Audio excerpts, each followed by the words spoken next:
anybody. So Because you just the you still Democratic, see the list based on.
If we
Is there anybody from the public that's here to speak on closed session agenda?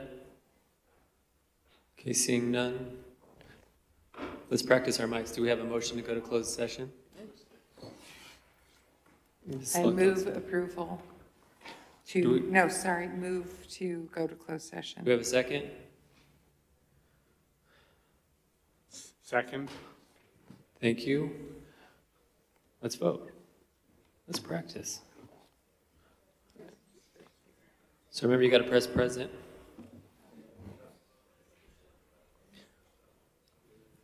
Only 2 people are participating in this activity. Yep, you're present. And then you. This is going to be fun, guys. Thank you, sir. Thank you, Mr. Hunt. Did you push present, Tom? Yes, sir. Now you can vote. Angela and Kathy, press present and vote. I did vote. I'm here.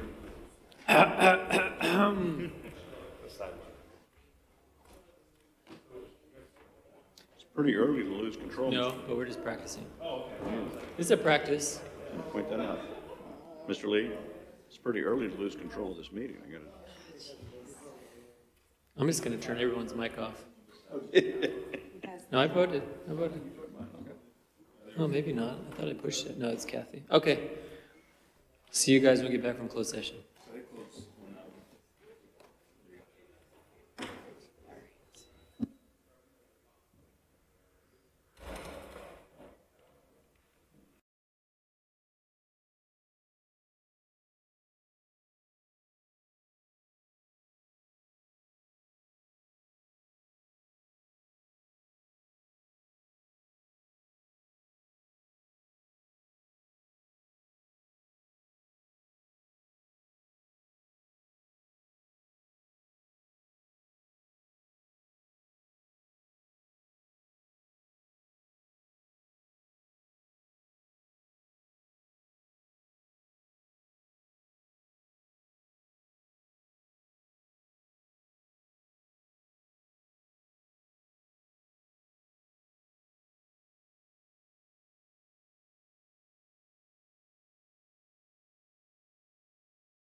We're going to get started here.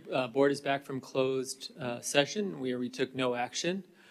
Before we start with the presentation of the flag, our student board member, Jerry, isn't here tonight, and we couldn't get a replacement because those high-achieving students are all busy taking IB and AP tests. So we'll miss Jerry tonight, but we are cheering for him for his test tomorrow. Also, we have two students, CTE students with us tonight, job shadowing with the communications team. I think Ray and Aaron, are they back there? There they are, waving. Welcome, thank you guys for being here.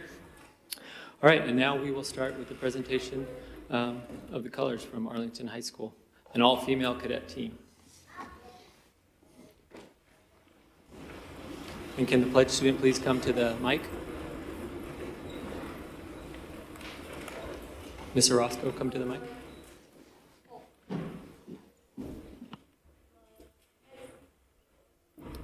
With liberty and justice for all.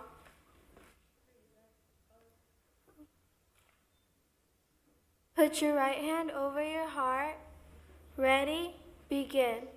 I pledge allegiance to the flag of the United States of America and to the republic for which it stands, one nation, under God, indivisible, with liberty and justice for all.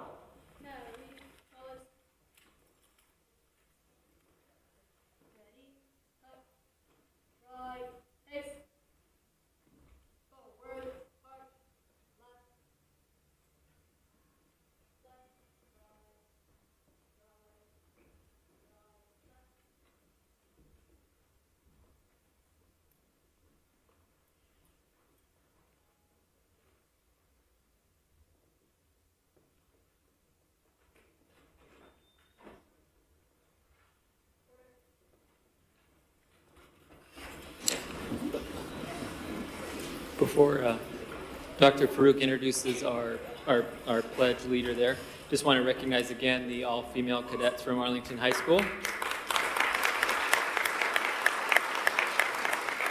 Thank you ladies for being here. These students volunteered their time to support our COE with Engaging Girls in STEM event also on April 20th, so I want to recognize them for that. And with that, Dr. Farouk. Sure. Thank you, President Lee. So it's my pleasure to introduce Aide Orozco. She is a 6th grader student in Ms. Driscoll's class at Liberty Elementary School.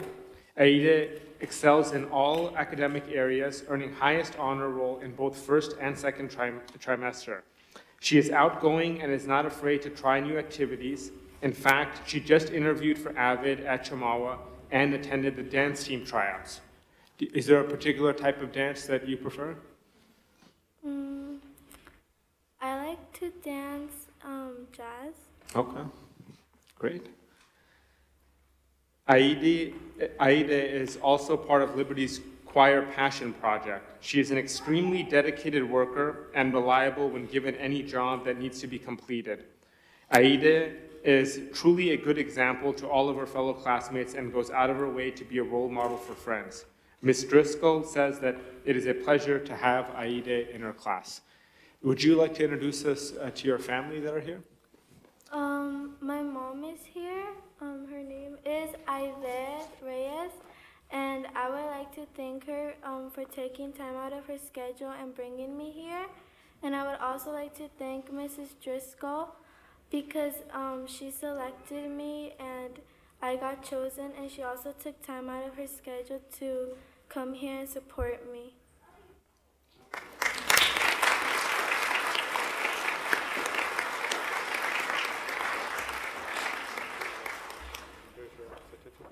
We can do a photo.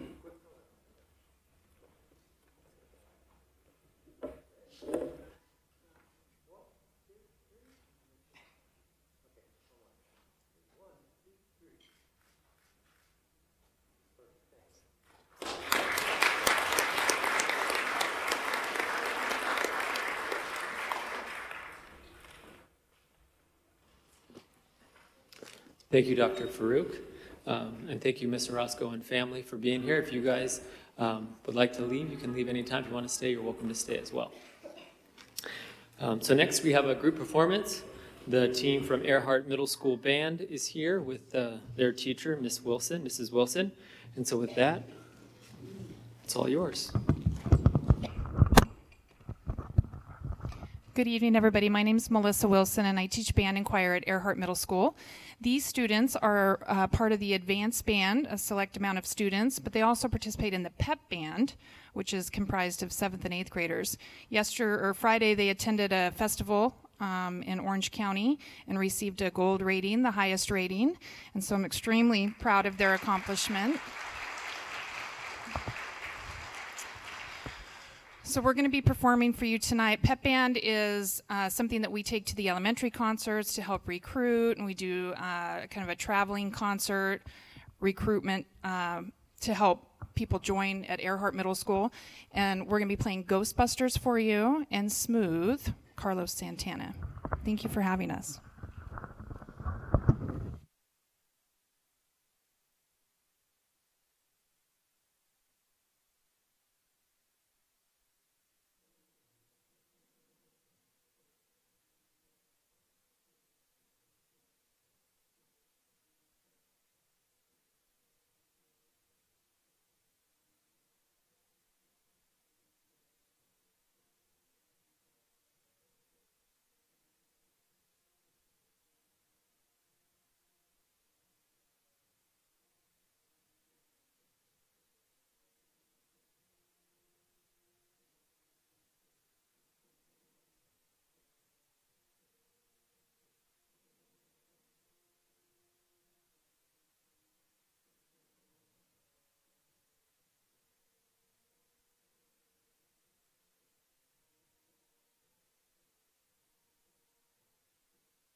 Yes, excellent job, Earhart. Let's give Earhart one more round of applause.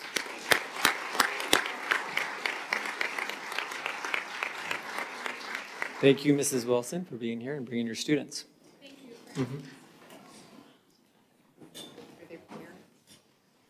you. Are any parents of the students here? All right. Yeah, let's give them a hand too. Thank you for being here.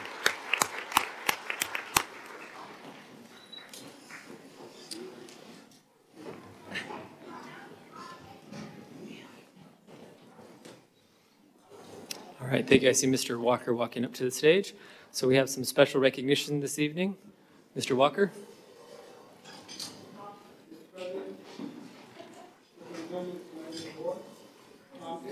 I don't think your mic's on. Hold on one second. Yes? There we go. There we go. Good, Mr. Yes. President, Superintendent, members of the board. It is my distinct pleasure to be before you this evening to introduce the next item. Before you this evening, we are going to recognize the Special Education Boosters Club members for supporting secondary special education programs, for their leadership and support in the organizing this year's special education prom. Many of you attended. My wife and I were there. Dr. Hanson is a regular attendee. I'm going to invite to the microphone at this time the members who are present from the parent group, as well as Connie Wallen, who is our program specialist over the project team in secondary special education. So if the Director of Special Education, Carrie Antrim, can bring them forward for this presentation.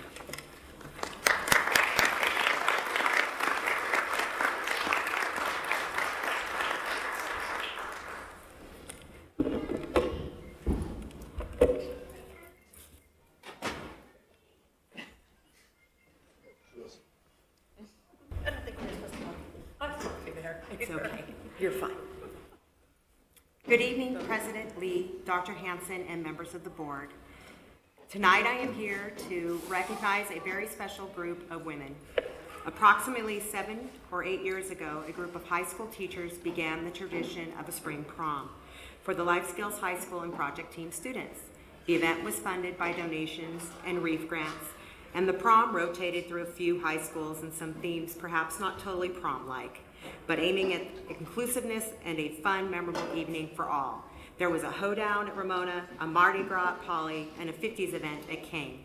Parent involvement was pivotal at these events, and a group of parents made certain, through a great deal of fundraising, that the decor was fitting and the special and the refreshments, perhaps even donated, were plentiful and appropriate for the occasion. Not satisfied with the status quo, several parents felt the prom night could and should be held at a special place, just like other high school proms. In 2014, and working alongside the district, Kathy Garrett, Rosalie Gerhardt, Kay Force, and Holly Comer, later joined by Patty Schemia, formed the Special Ed Boosters and later obtained a 501c3 status. Through this journey, they were supported by Constant Wallen, RUSD program specialists assigned to the high school and project team programs. Along the way, they met with district officials, and LCAP funds were budgeted so the prom could be held in a location other than a high school. For the last 3 years, students and their high school peer buddies have called the Riverside Marriott home for very special nights, with On the Red Carpet having occurred this past March 10th. The evening hosted music, dancing, refreshments, and were enjoyed by 300 people, students, high school and UCR student buddies, families and district teachers, staff, and administrators. Last fall, the Boosters sponsored a bowling event, again attended by students and peer buddies, families, and school support teams.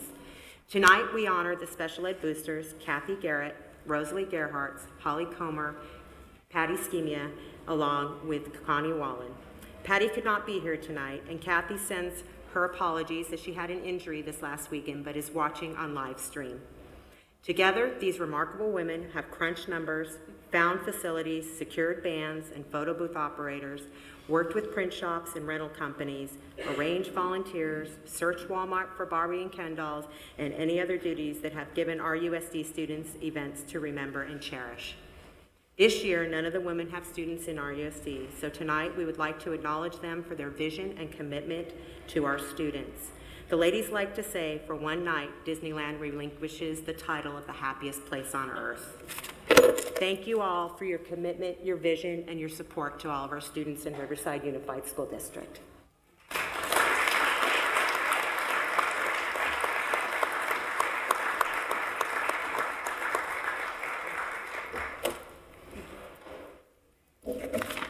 Yeah, hey board, can we take a picture?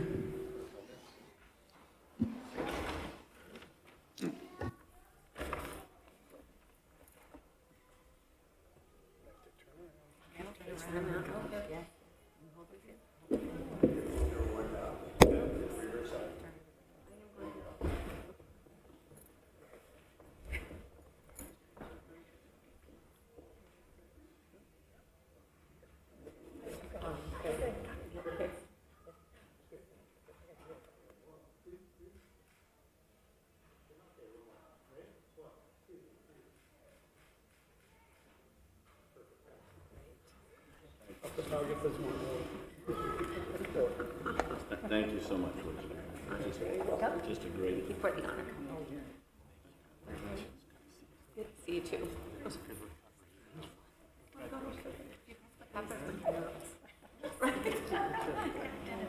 Have you?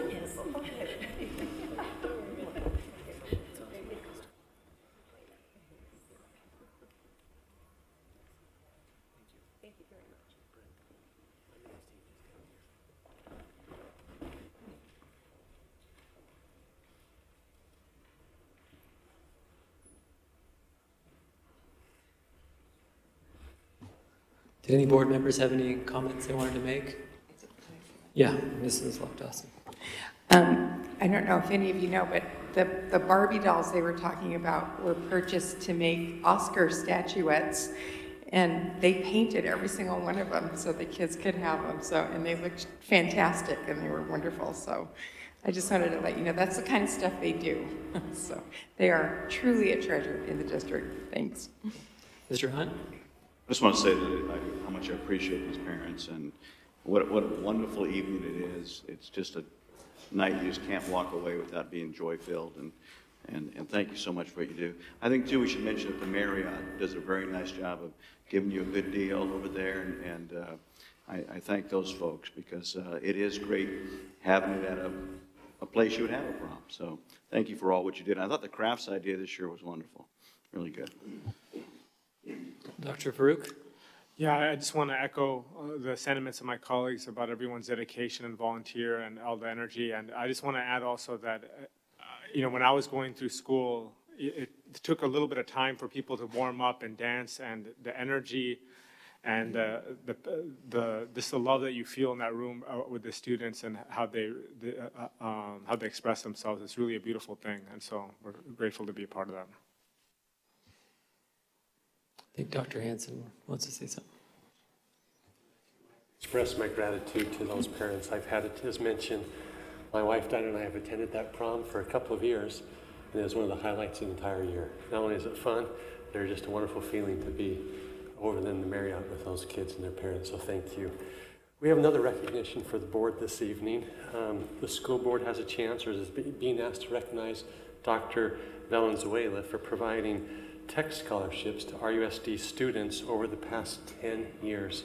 Hundreds of students have composed essays and artwork about the importance of college education, specifically how they can change the world by going to college. Dr. Valenzuela has awarded more than 200 laptops to Riverside students, and this year, 3 RUSD schools are being asked to submit essays and participate in this. They are Emerson Elementary School, Longfellow Elementary School, and Patricia Beatty Elementary School. And I'd like to invite Dr. Valenzuela to come and join me up here at the microphone. And we received a letter earlier today, the board did, you'll get it. Let me just give you excerpts from this letter. So earlier today, the board received a letter from Sergio Robles, who is a 6th grade student at Longfellow Elementary School back in 2008. And Sergio was one of the first students to win a laptop from Dr. Valenzuela's scholarship. And today, he is a junior at UC Riverside studying political science. And Sergio couldn't join us tonight, but he wanted to share his appreciation to Dr. Valenzuela. In this letter, he wrote, and I quote, "That laptop benefited me in so many ways growing up. It offered me a resource that many students of my age and background didn't have. It was through the inspiration of my parents, teachers, friends, and the great work of Dr. Valenzuela that has gotten me to where I am today." And so thank you very much, Dr. Valenzuela, for your support and your dedication to RUSD for over a decade. We have a proclamation signed by the members of the board that we'd like to share with you at this time, and I'm sure there's board members who'd like to make some comments, but congratulations. And thank you.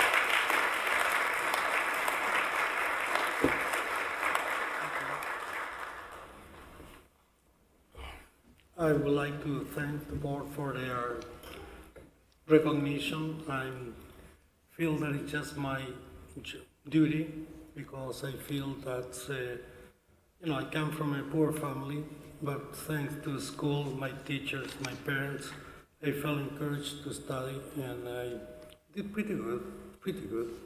Therefore, I feel that I have to return to the society what I got, and that's mean to me people have an opportunity to study and to better themselves.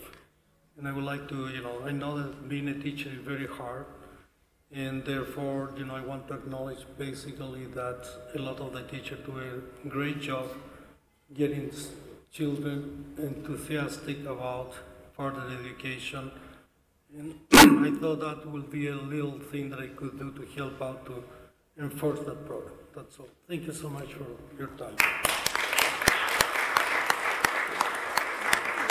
Let's take a picture. Thank you so much.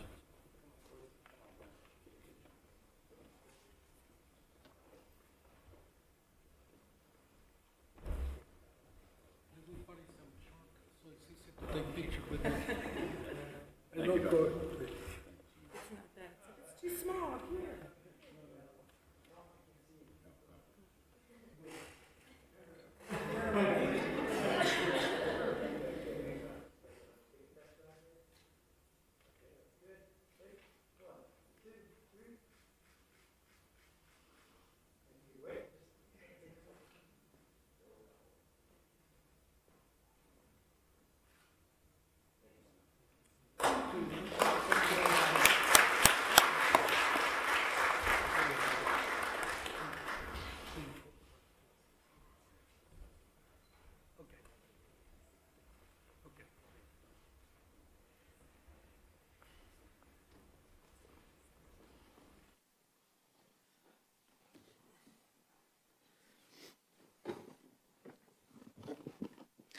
I think it's so nice to be part of a board in a community where we have such great community leaders like Dr. Valenzuela or the special ed parent boosters. I mean, a lot of the things we can't always do as a school district, whether it's time or resources or funds. So we really need volunteers and support from our parents and our community members. So I'm just really thankful for both of you this evening and for your support of our students. Yes. All right. Thank you very much. Oh, Mr. Hunt, did you have something? I'm sorry. Oh, that's right. Thank you, Dr. Valenzuela, for leaving a legacy like this, and it reminds us that a public school system does belong to the public, and the more we're involved collectively and together and individually, it will make a great difference. And the legacy that you'll leave and you already made is significant for young people's education. Thank you so much for giving back. Thank you, Mr. Hunt. And now tonight we have we're going to do our high school representatives a little bit differently. This is our last meeting with our high school representatives, so we invited all 8 of them to join us this evening. And rather than give us an update on what's going on their campus, they might touch a little bit upon that, but we kind of want to hear an update a little bit what's going on with them. So we're excited to have all of you here this evening, and we know this is a busy time of year for all of you, but we wanted to make sure we all recognize you for your commitment to not only your schools, but to us and being here and giving us updates so we know what's going on in the district. And it's been fun to watch you through this year grow, and work on your public speaking skills and hear about all the great leadership things you're doing on your campuses. And now I know we're excited to find out what you're going to do next. So maybe this is, nope, no particular order. Brianna Navarro from Arlington High School.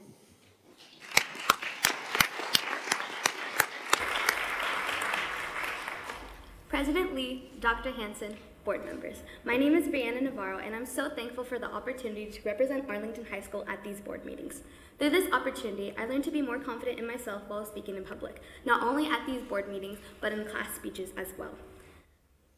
I have learned to present in more of a formal way and how to prepare different presentations. For my speeches, I've also had to go out of my comfort zones and talk to some people that I wouldn't normally talk to. I had to interview different teachers and students to understand what they were doing. I also learned that I enjoy talking in front of people and presenting. This has been an amazing experience for me, and it's interesting to see how I've grown from the beginning of the year to now. This is an amazing opportunity for high school students to be able to share their voice with the board.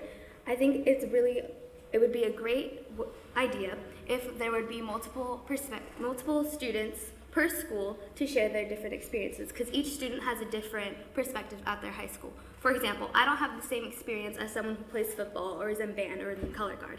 And they don't have the same experience as me who's in ASB, water polo, and swim.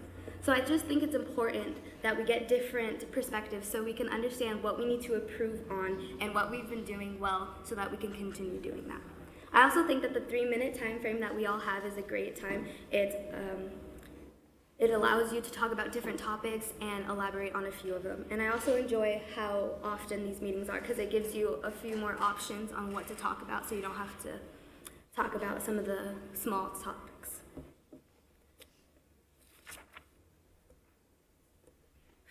I hope for next year to be doing something like this, sharing my opinion, seeing as I'm only a sophomore. So I still have my junior and senior year ahead of me. For next year, I plan on being ASB secretary, and I hope that will help me become more organized and help me to hopefully become ASB president my senior year.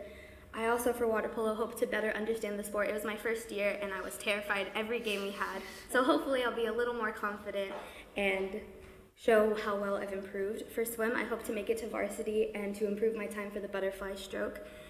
And in the future, I hope to become an elementary school teacher and go to the University of California, San Diego. Thank you so much for this opportunity that you have given me to speak in front of you. I've appreciated it, and I will never forget it. Thank you.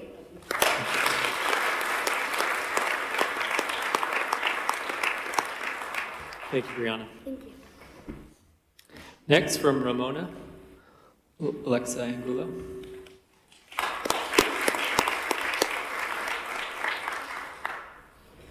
Good evening, President Lee, Dr. Hanson, members of the school board.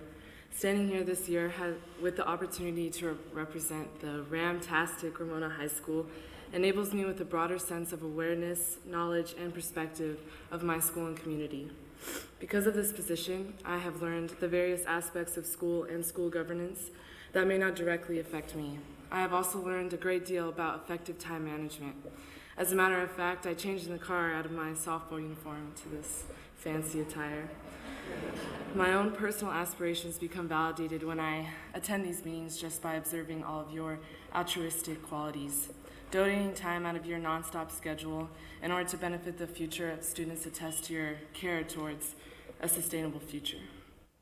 As a multi-sport athlete and student leader, I would like to thank you and ask you to continue your support in high school athletics and school activities. Due to your attention and generosity, Ramona's softball and cross-country program, as well as other athletic programs, were able to focus on team skills rather than constantly fundraising for updated equipment. The allocations made by this governing body have also dramatically affected what students can do to grow as leaders on our campus. We have been able to offer many opportunities to attend leadership conferences and have motivational speakers, including CATA, CARE, and RUSD Leadership Exchange. In addition, a big focus of our school expenditures has been school field trips. We have been able to offer students many opportunities to grow in their academies or academics or extracurricular activities with trips that they would not have been able to experience elsewise. These include women in sports, biology camping trips, trips to the courthouse, and many more. My sophomore year, I attended the Women in STEM conference, which prompted me to pursue a degree in science as well as empower other females in my community to have a willingness to learn.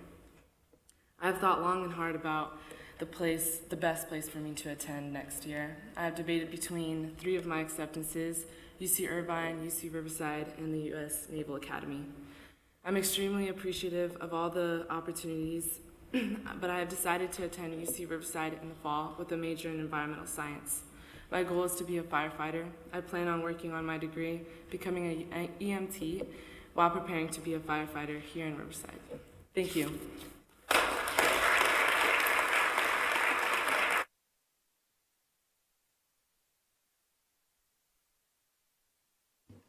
Thank you, Ms. Angulo. Next, from John W. North High School, Lizette Garcia.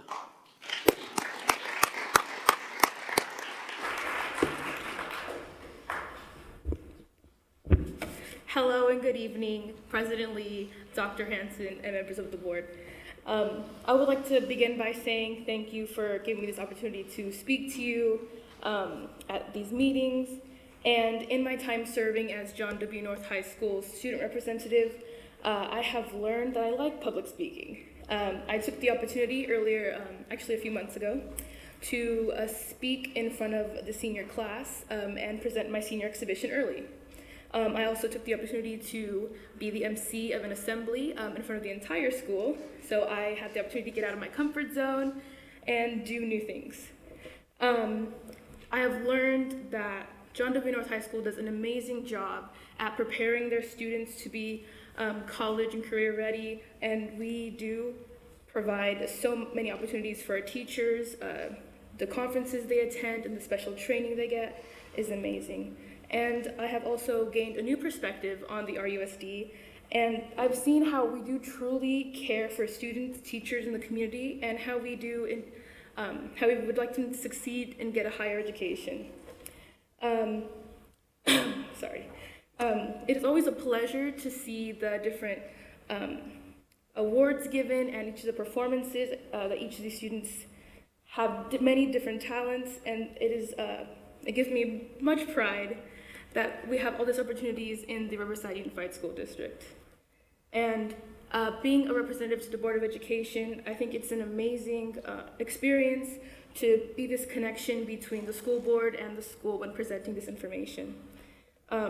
Although I do have a few recommendations, after talking to a few peers, I believe that we should improve facilities and get extensive training when it comes to advanced placement courses, especially now since it is time for exams. And the LCAP funding is amazing because it does allow student leaders and other students to engage in extracurricular activities. And my plans for the next year, I will be attending San Francisco State University in the fall. I will be majoring in nursing, and my career goal is to be a nurse with the SART team, which is a sexual assault response team, where I'll be working as a SART nurse, and I hopefully would like to become a nurse practitioner in the future. This concludes my report. Thank you. It has been an honor.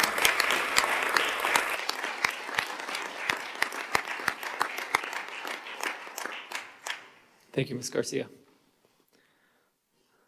Next, from Riverside Poly High School. Next, from Riverside Poly High School, Michelle.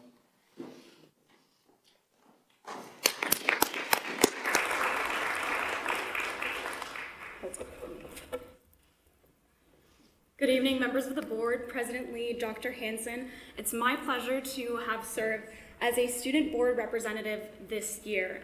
I had the blessed opportunity to be in this position and stand at this podium every other month and give you a report on everything that happens at our school.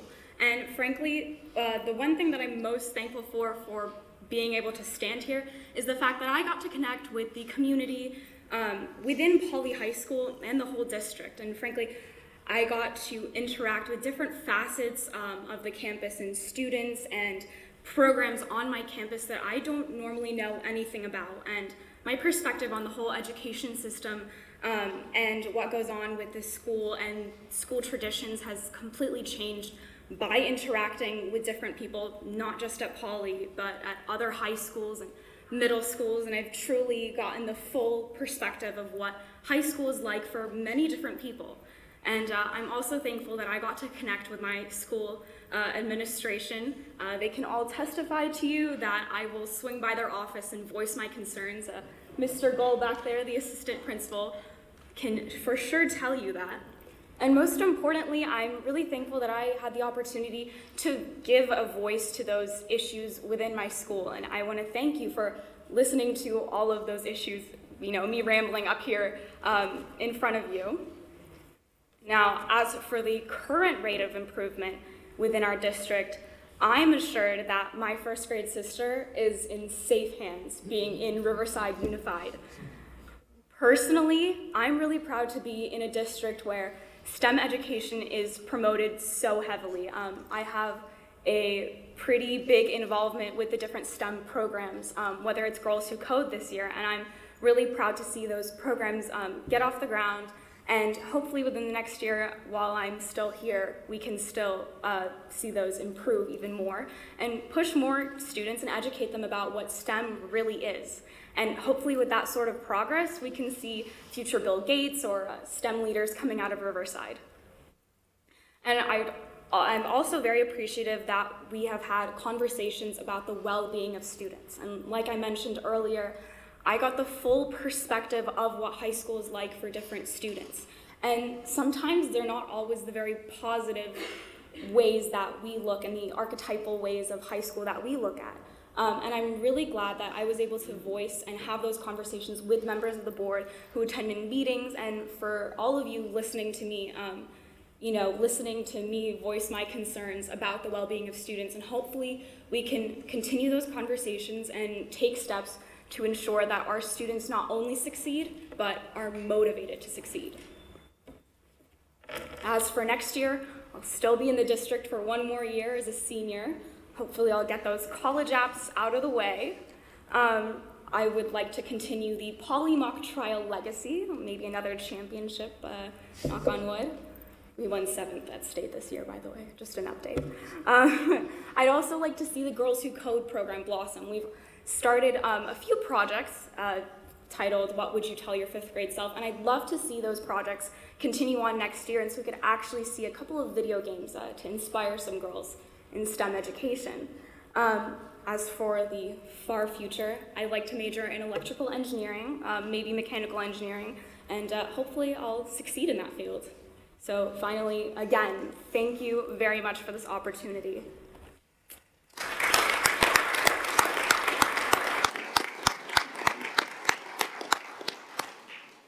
Thank you, Michelle. Now, Nicole DeBonis from Martin Luther King High School. No, that's all right. You're just eager to share. We like that. Okay, good evening, President Lee, Dr. Hanson, and esteemed members of the board. Throughout my time as a school board representative, I've had the opportunity to gain exposure to the different clubs and programs on campus that I normally did not have the chance to. I've also learned about the pressure that comes along with this position and how intimidating it is to stand in front of you all. I've also realized the work and the time that you all dedicate, not only to your positions, but also to our community. I respect your efforts towards promoting all of our successes. I started off my freshman year lost and super confused, as this new place, King, was going to be my home for the next 4 years, and I really had no idea what to expect. I was also the last freshman class who experienced King and RUSD before the LCAP funds were implemented to the activities and athletics on campus. So I've been able to see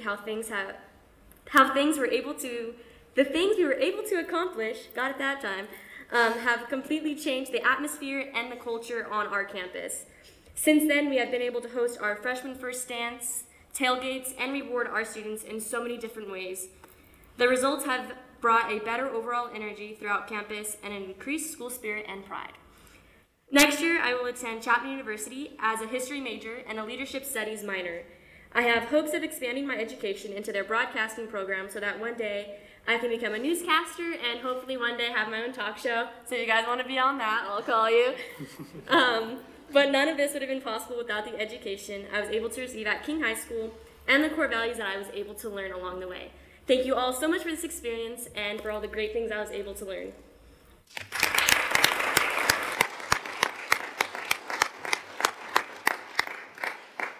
Thank you, Nicole. Next, from Educational Options Center in the Riverside Virtual School, Mrs. Addison Aber. Miss Addison. Good evening, Board President Mr. Lee, Superintendent Dr. Hanson, and esteemed trustees of the board. My name is Madison Aber, and I will be representing EOC again tonight. You asked us 3 questions, the first of which was, what have you learned about yourself, your school, and the district as a result of serving as school board representative, or student board representative? Well, my time as a student board representative has been truly invaluable. During this time, I've come to realize the true beauty of our school district's community. I had no idea that this was all out there. Hundreds of people work together in tireless synchrony to strengthen and empower every single student. On a smaller scale, the Educational Options Center endeavors to meet the individual needs of every student and provide a high-quality, personalized education based on their affinities and goals. Serving as a school board or student board representative has heightened my confidence and given me much-needed public speaking experience. It has given me the chance to discover my strengths as well as my flaws, and has given me the capability to grow and improve myself, which is a continuing effort. The second question we were asked are, what are your plans for next year, and what are your goals and aspirations for the future? Next year, for my junior year of high school, I hope to continue to challenge myself with honors and AP courses at EOC, as well as attending RCC concurrently. I will also begin teaching lessons at TRAX, an equestrian center that provides hippotherapy for children and adults with physical and neurological disabilities. Starting this summer, I plan to begin exploring some aspects of the STEM field, such as computer science and rudimentary engineering, in hopes of applying myself to one focus more extensively in the future. More specifically, I would like to create a useless box project from scratch, which is going to require me to learn some C++. I would also love to learn some Java if possible, so I can start building a cell phone application. The third and final question we were asked were, what recommendations do you have for the Board of Education to, 1, keep doing, and 2, improve our schools for future generations of students? Unfortunately, many students view high school as an education, but something that they simply must endure. Most students can complete high school and their A through G credit requirements under this mindset. Not every student can recognize and harness the priceless opportunity given to them through their education. The reason why many students struggle with this is because they are not engaged. Their education is simply happening to them. Engagement is the key to success. In a perfect world, students should wake up in the morning and feel exhilarated at the prospects of the day. Learning should be a continuous campaign that they can find pleasure in and apply themselves to. Please continue to engage the students of RUSD. Give us challenges that excite us and pique our interest. Provide us with opportunities to explore our interests and what makes us tick. Push us to strive for something and to accomplish it. The Educational Options Center gifts its students with freedom and strength, and I would love to give all students in the district this unique chance as well. Allow us the freedom to discover our passions and impart to us the strength to pursue them. Thank you for your time.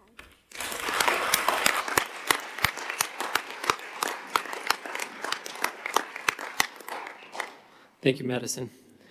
Next, from Riverside STEM Academy, Franklin Bertrand.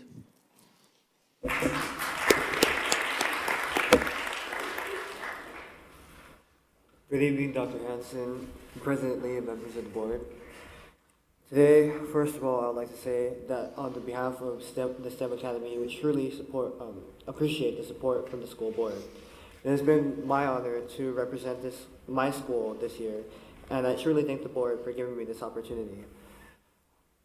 Throughout this year, as the ASB president, I felt that this opportunity has helped a lot with my public speaking skills, as I've had to talk in front of my whole school, or at the RUSD leadership conferences, but in front of all the ASBs. So I just really appreciate that. This year, Oh, no, sorry. Overall, I feel that this school board is doing a great job, and when I was asked what improvements, I had to think for a couple hours, and I really couldn't find any. You guys are doing amazing. Next year, the third question, next year, I'll be attending LSU, and I'll be majoring in architecture. I'm very excited about it. Good football, good food, and a great program. And hopefully, my further on goals, in 5 years, I'll graduate and come back to Riverside and practice. Thank you for everything.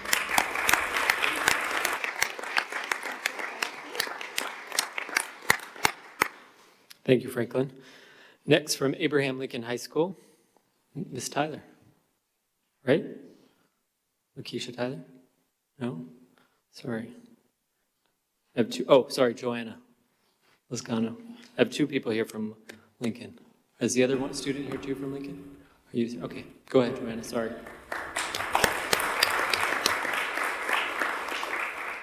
Good evening, Dr. Hanson and members of the board. My name is Joanna Lascano. I'm a senior at Abraham Lincoln High School, and after graduate in June, I plan to attend University of the West in Rosemead, CA, California, and major in journalism to become a lawyer. When I first started in Abraham Lincoln High School as a junior year, I started with a 0.8 GPA. Now I am a 2.5 total GPA and getting straight A's and a couple B's now and then. And my academic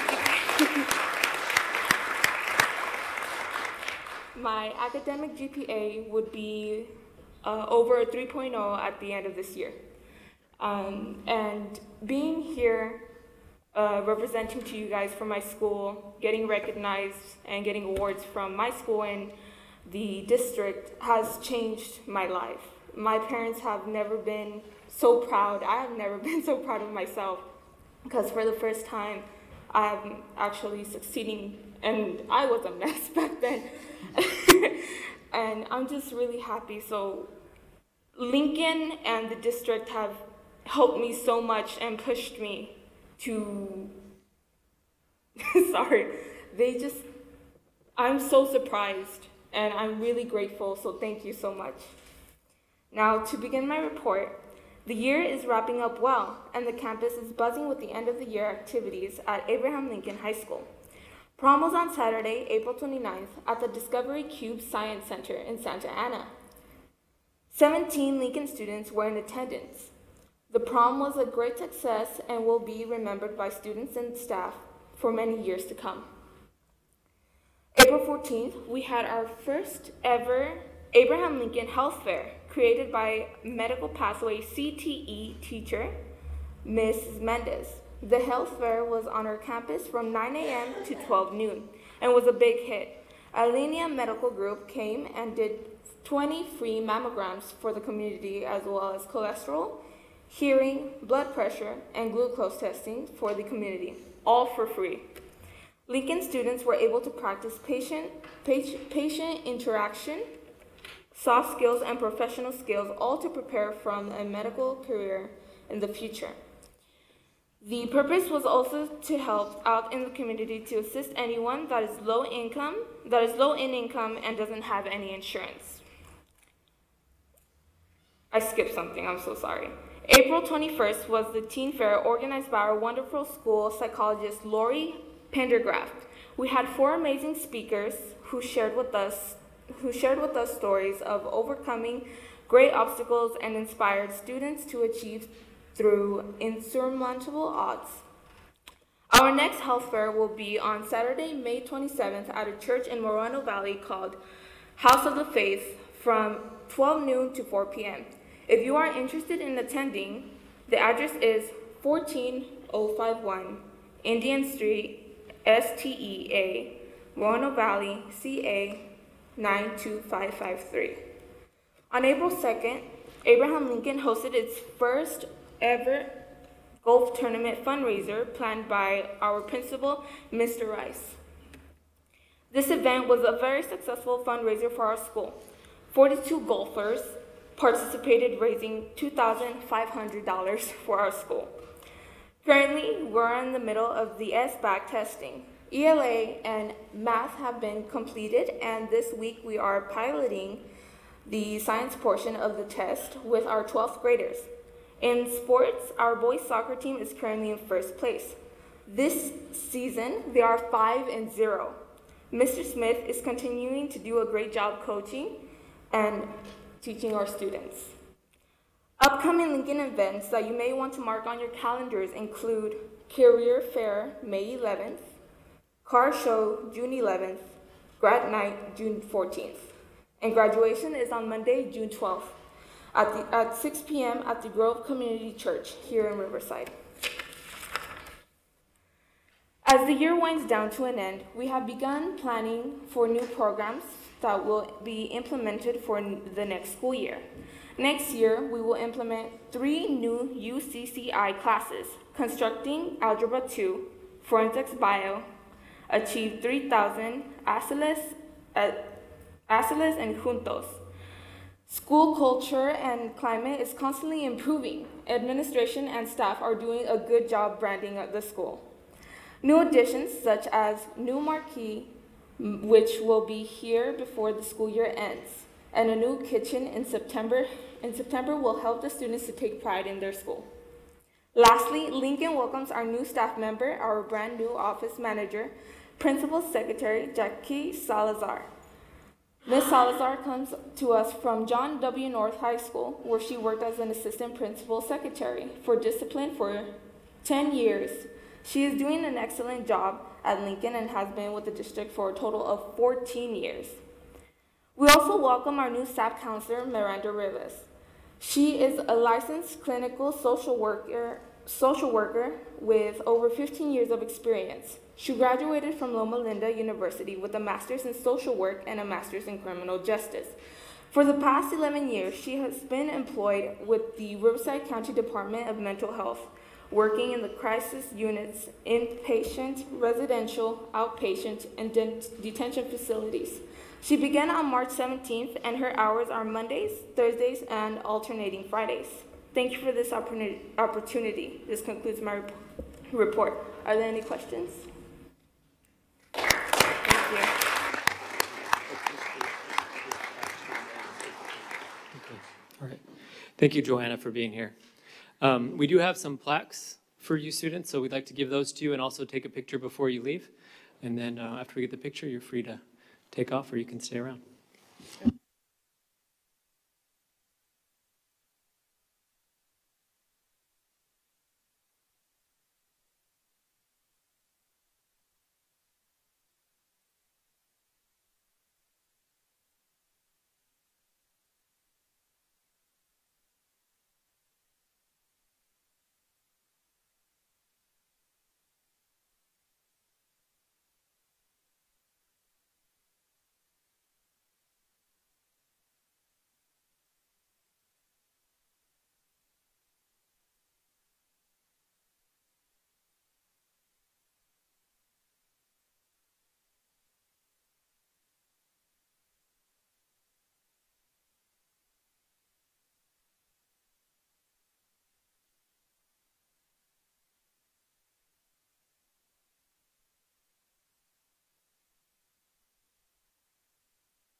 As they're leaving, let's give our student board representatives a hand one more time.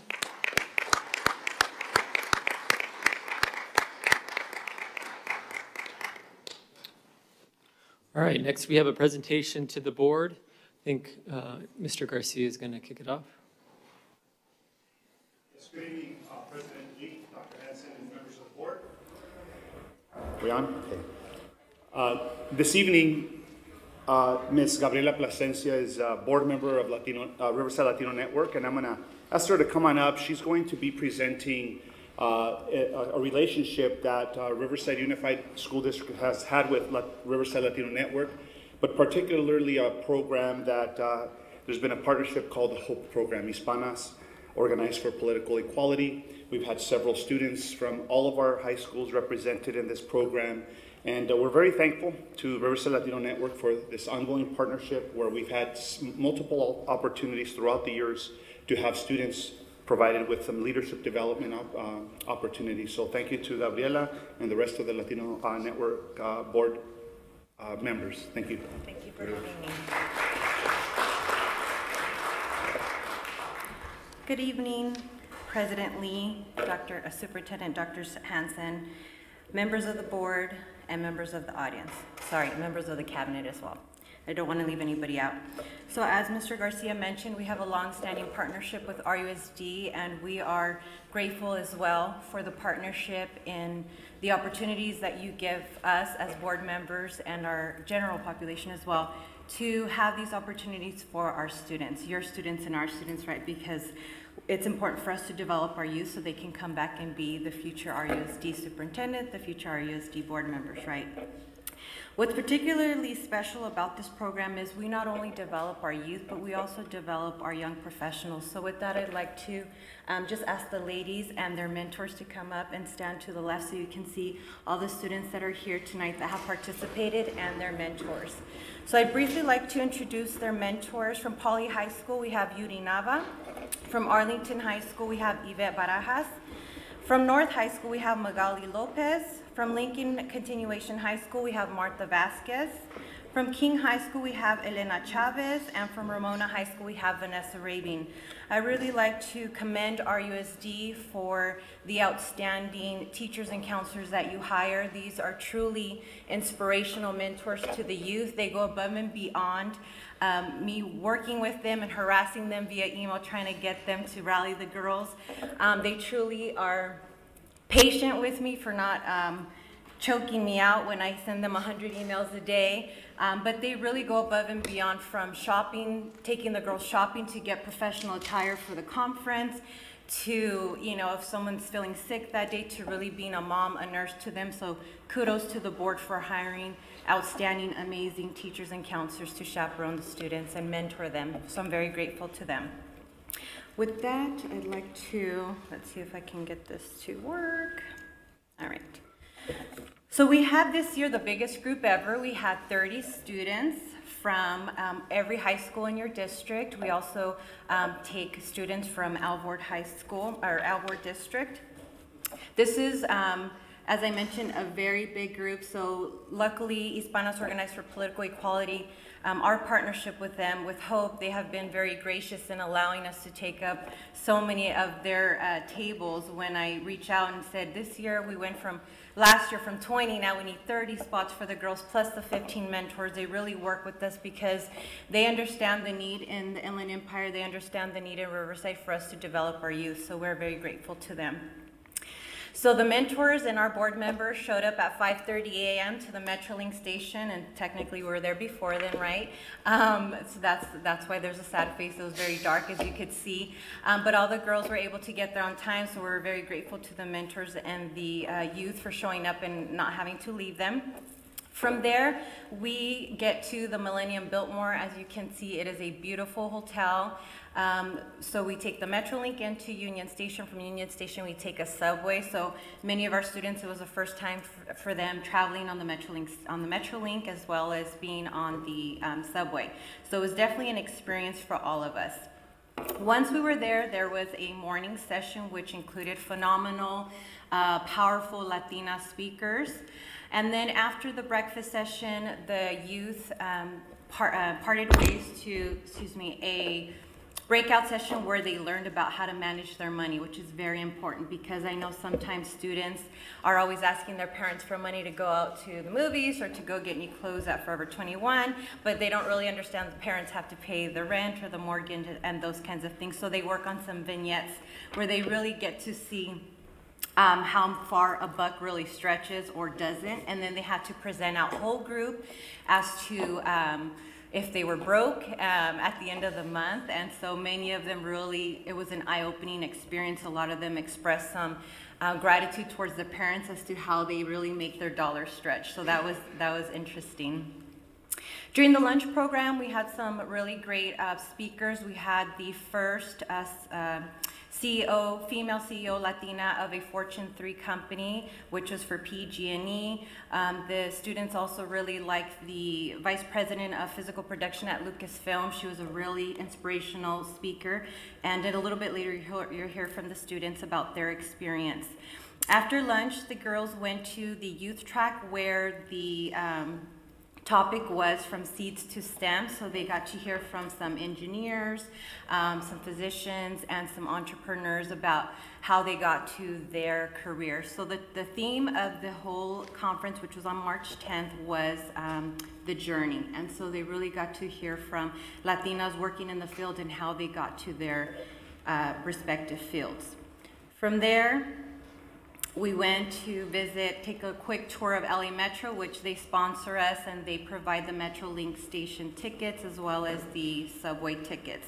So we get to hear from the CEO there and hear about LA Metro and what they're doing in the area.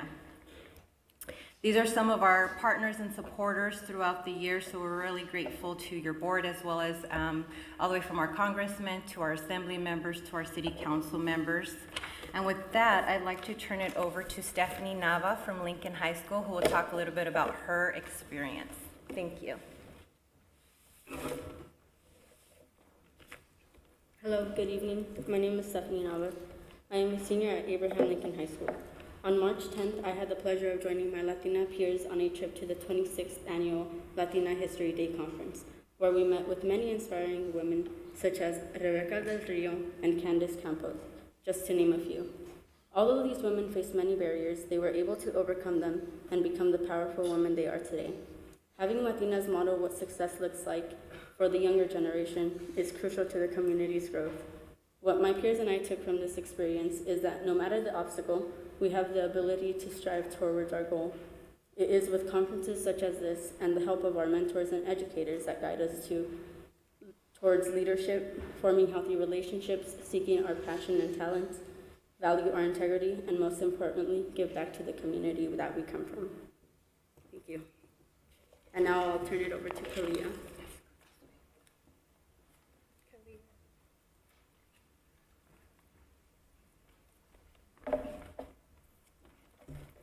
Hello, good evening. My name is Kalia Ibarra, and I'm a junior at Poly High School. First of all, thank you to the Board of Education for allowing us to speak today. Also, thank you to the Riverside Latina Network for sponsoring the Hope Youth Leadership Program at Poly. I would like to introduce you to my peers who also participated in this year-long program, and that is Sydney Ramirez, Marina Gray Rosa, and Didi Jacinto, who are also all juniors. The purpose of the YLP is to provide mentoring, civic engagement, and leadership opportunities to all students. Our mentor at Poly is Ms. Nava, our counselor, and through Hope, we were able to participate in several events where we were able to see and meet with other Latinas who have made a major difference in our community. For example, we met with Latina executives at Walt Disney Animation Studios and ABC7 and learned about the unique contributions they bring. We also conducted research with the Poly senior class, surveying about 80 Latina seniors on physical and mental well-being, which was presented then to Senator Roth's Chief of Staff, Gilbert Martinez, and Assembly Member Jose Medina. We were also given the experience of political lobbying, and we met with several elected officers to advocate for AB 19, which gives free tuition to community colleges, and also an SB 68, which helps establish California residency. Through these experiences, all four of us were offered an internship through Senator Roth's office and also a position on the Youth Advisory Council for Assembly Member Medina. This program showed us that with hard work, a Latina can achieve anything and gave us the opportunity to see women like us who share similar backgrounds and struggles. Thank you to Latina Network, Riverside Unified, and Hope for this wonderful opportunity. Thank you.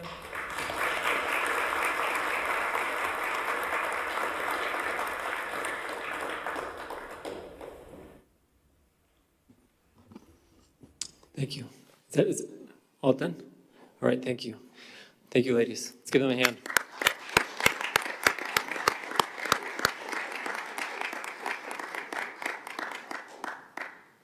Thank you, and you guys are free to leave if you'd like, but you're welcome to stay. Next, we have our district employee group reports, and our first report will be from Mr. Tim Martin, President of the Riverside City Teachers Association. Welcome back, Mr. Martin. We'll give you a minute. Just a moment.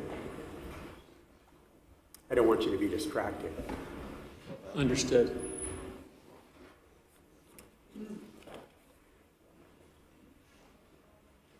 All right. Good evening, President Lee, Dr. Hanson, and members of the board. Happy May Day. As you know, historically, the first day of May has been linked to the labor movement throughout the world. Tonight's comments are about the condition of labor in our school district, what is common for each of us, regardless of our role, and the value of our work done well. Nothing political, I promise. These are difficult days for public education. All of us who labor for students in a public school setting are faced with numerous challenges. In my role as a president of a teachers association, I see this on many levels throughout our state and our country. I have also seen that there are very few districts which are more supportive of employees and students than Riverside Unified. I am glad to labor here, and I know many others are as well. In our district, regardless of your position, we have a shared desire, experience, and purpose, whether a fourth grade teacher or the superintendent, a cafeteria worker or an assistant principal, a counselor or a school board member. We all share a desire that our work is significant and that it contributes to the well-being of students. If we are directing a play or helping a student enunciate clearly, teaching a math concept, helping with a schedule change or facilitating an IEP, mowing a lawn, or planning and implementing a nearly $450 million budget. At the end of the day, we all want to believe that what we do really does matter for children. Though our work is satisfying and meaningful, we also share the same experience that it can sometimes be very difficult. Our lesson plans and instructional efforts sometimes fall short. We don't always feel well, and at times we have personal distractions. There are more ill students in the health office than there are beds. The bus is late for the field trip, and earlier in the morning, the copier broke.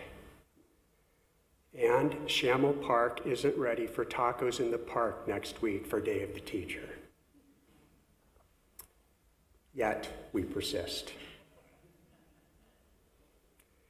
And what I believe is also common among us, whatever our role, is that we each want what is best for all students, regardless of their ability, their behavior, their color, social standing, nationality, their beliefs, or personal experience.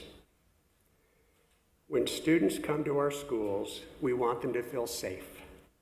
We want them to feel cared for, and we want them to feel valued. This is the commitment and purpose we share. I have long appreciated these words of Martin Luther King about our labor. If a man is called to be a street sweeper, he should sweep streets, even as Michelangelo painted, or Beethoven composed music, or Shakespeare wrote poetry. He should sweep streets so well that all of the host of heaven and earth will pause to say, here lived a great street sweeper who did his job well. On this May Day, I appreciate being in a positive and supportive school district, surrounded by so many who labor so well for all of our students and who should be thought of by the host of heaven and earth in the same way as that street sweeper. Thank you. Happy May Day.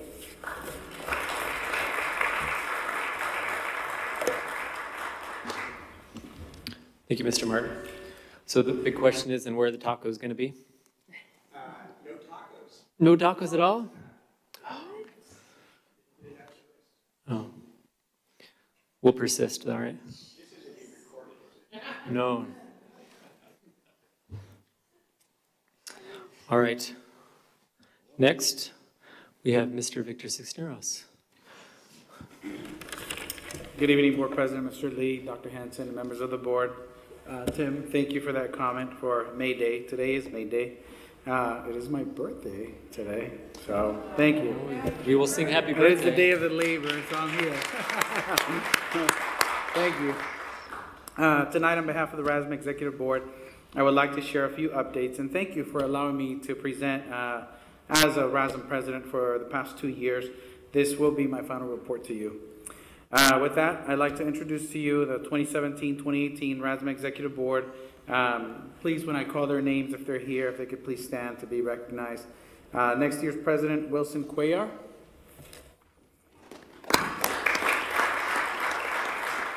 I will continue to serve as your past president, Treasurer, Jody Gonzalez. Secretary, Shani Dahl.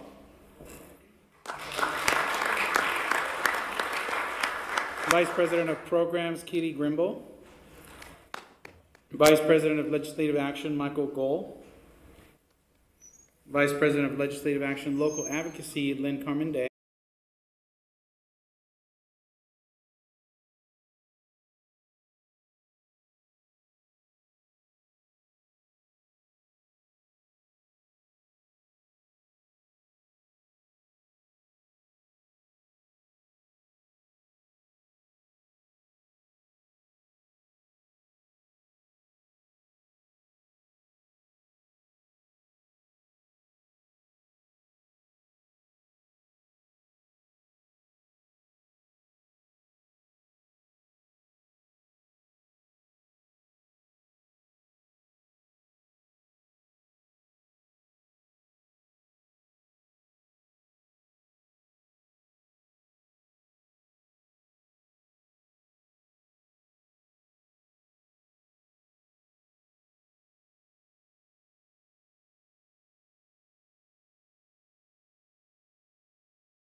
the guests in the audience. I know we're running a little bit behind schedule. Appreciate everybody's patience and for everybody getting back to a seat. So we're coming up on section L of the agenda, which is the action item. We just closed the public hearing. So the first item on the action calendar is taking action on the school facilities needs analysis report. Mr. San Martin, you're back up. Or maybe Haley. One of you two. At this moment, we just ask the board to take a motion to either adopt or not. Okay. Student board. Mr. Hunt? You don't have to take the student board member first? Can we bring those charts back up, Justin? Oh, I'm back. So when you see student board member on there, that's actually going to be the podium mic now. We've made a little change. So student board member is the podium. Jerry's with us and he doesn't even know it. You put our speakers on too, or mine is. Yeah. It's much better. Yeah, it's much better up here. Okay, Mr. Hunt? Yeah, would you go to the other one? I'm sorry. Thanks. So I'm not going to say anything publicly. I didn't already say privately to Mr. Larimore. I appreciate his excellent presentation, but this board has held, much to the staff's chagrin, this figure for 4 years now in consideration of our community. In fact, to Mrs. Kadish's predecessor's great angst, we lowered it from 383 to 377. And you can see we lowered it from 430 to 384, 347, 326, bumped it back up, and then we lowered it again. So we really, we also asked our community to, after 10 years, to vote for another bond, and they responded outstandingly. And as we pointed out, that money does not be used for what Mr. Larimore thought it was. So I do think, I'll wait for others, but I do think we need to pass this motion, and we can build new homes, we can bring new people. I do want them to be affordable, Mr. Larimore. I do want that. We need new homes here in Riverside. We particularly, as Mr. Lee can tell you from his profession, we particularly need the starter type home where people can move into. But if they don't have sound facilities for their children to go to at school districts, that's a big concern for them. And they do look at the quality of schools. We all do when we buy a home. So, and we need to work on that together. So I'll wait for others, Mr. Lee, and go from there. Thank you, Mr. Hunt. Mrs. Lock-Dawson? I'm going to go with Mr. Hunt here, Mr. Larimore. My apologies. I do agree it was a presentation, and as a business owner myself, I get slapped with fees all the time. So I do appreciate the fact that nobody wants to tax or out-fee our people here in the region. But just like Mr. Hunt said, I have voted down this fee increase for since I've gotten on this board. Every year I've been on, since I've been elected, I've voted it down. And in fact, led the charge, I believe, on the one where it reduced because we didn't take action on increasing it is what happened. And I took a lot of heat for that when I did it. So I feel that I've kind of towed the line here for a while and held it. And I think it's just reasonable now to go with an increase. And I'll let the other board members chime in as well. Yeah, as a business owner who works in this business every day, who sells the homes that the developers build, I'm very wary anytime fees are assessed in the process, because ultimately they're going to get passed down to the consumer. But the nice thing about the real estate industry is that prices in real estate are determined by the market. So the market will always dictate the price that a consumer pays. And while a developer is going to make a decision based upon the fees and basically the profits they're going to make on building something, I don't know that the last few years is the cause of why there's so few permits built. I think it's a variety of reasons. I think in our region, especially in Riverside Unified, most of those reasons have to do with just limited dirt and also just the economics of the area.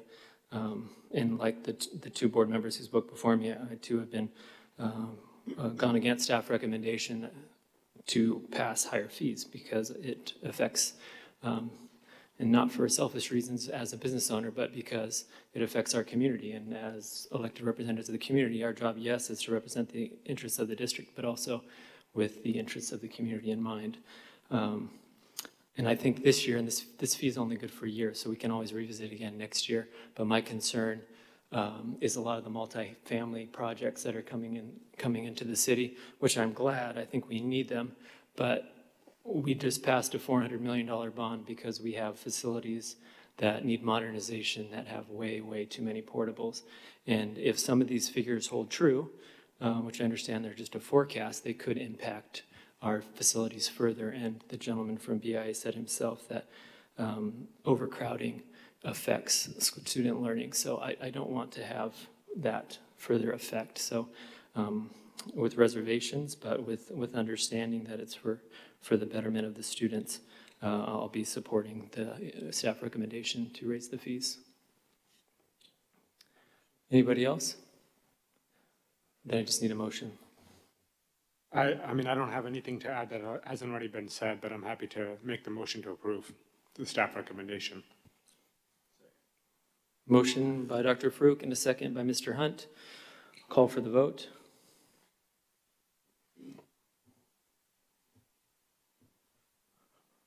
And that motion passes unanimously.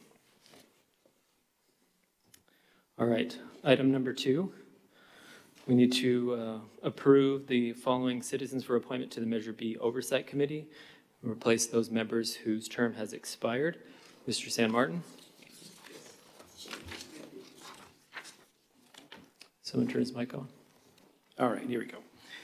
At this time, we're asking the board to approve the 7 new members that will be serving under the Measure B bond measure.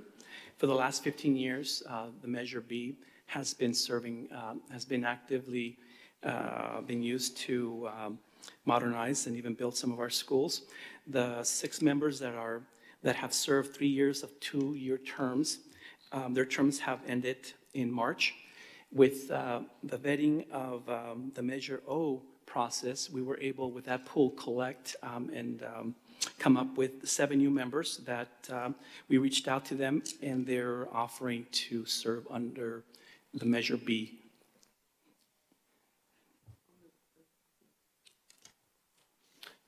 We have a motion to approve by Ms. Lock-Dawson. Second.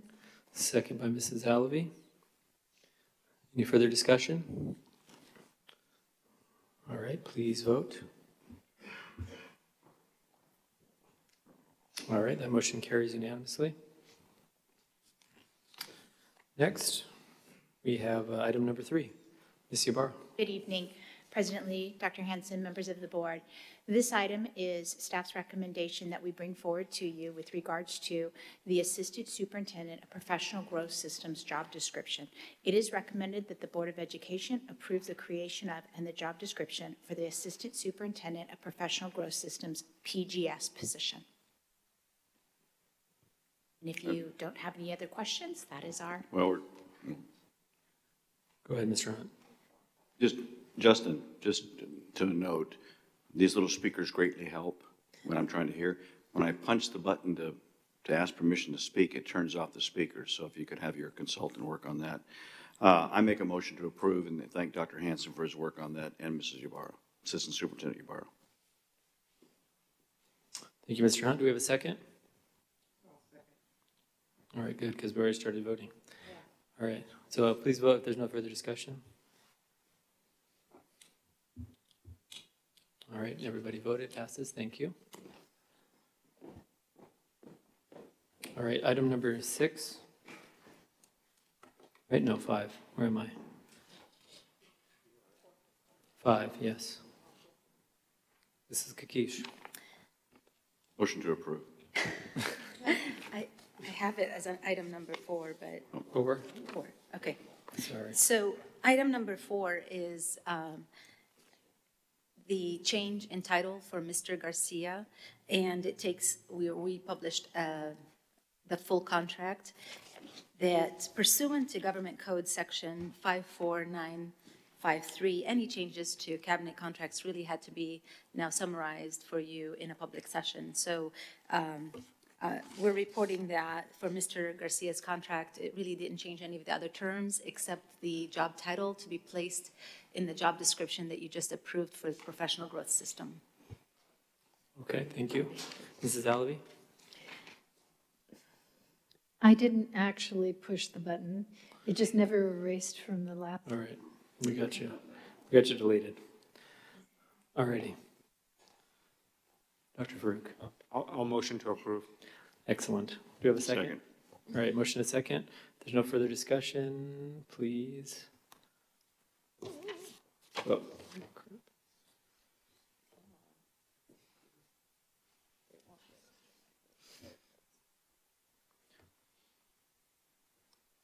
All right, one more vote. There we go. All right, so that passes.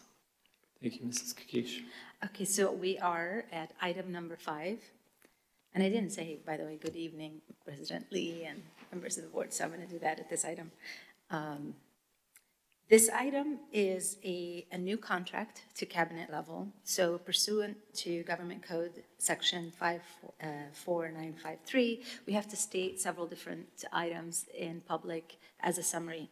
And so for this item, it'll be Dr. Lewis to be placed as a new Assistant Superintendent of K-12 Curriculum and Instruction. The term will be 2-year term till 2019, and that aligns with the rest of the cabinet. And the salary will be the first step of the salary schedule of Assistant Superintendent salary schedule at $182,698 annually. It comes with a health and welfare benefit package that matches the rest of the employee units in Riverside Unified School District. Thank you, Mrs. Kakish. Mr. Hunt? Yes, I just want to say, I will motion for this, but prior to that, I want to thank Antonio Garcia, number one, for the excellent job he's done for us the last several years as Assistant Superintendent of Curriculum and Instruction, and for him taking on the professional growth program that I believe will be one of the finest things that this district ever does when it comes to labor relations and stability. And so I would, with that, for Dr. Lewis, new contract, I would motion approval. Thank you, Mr. Hunt. We have a motion. Do we have a second? Dr. Farouk seconds. If there's no further discussion, open up the vote. Please vote. All right, that motion carries. Thank you. Mrs. Ybarra is back. Yes, I'm back. Good evening again, President Lee, Dr. Hanson, members of the board. I'm back for this to come forward for the recommendation that the Board of Education approve resolution number 2016-17-61 to reduce or eliminate particular kinds of service for the 2017-18 school year. This action is for the 60% with regards to physical education. That would be our May 15th notification. Mrs. Alavi? Sadly, I'm going to motion for approval of this item. We have a motion to approve this item. Do we have a second? Dr. Farouk seconds. Is there any further discussion? All right, I'll open up the vote. Please vote.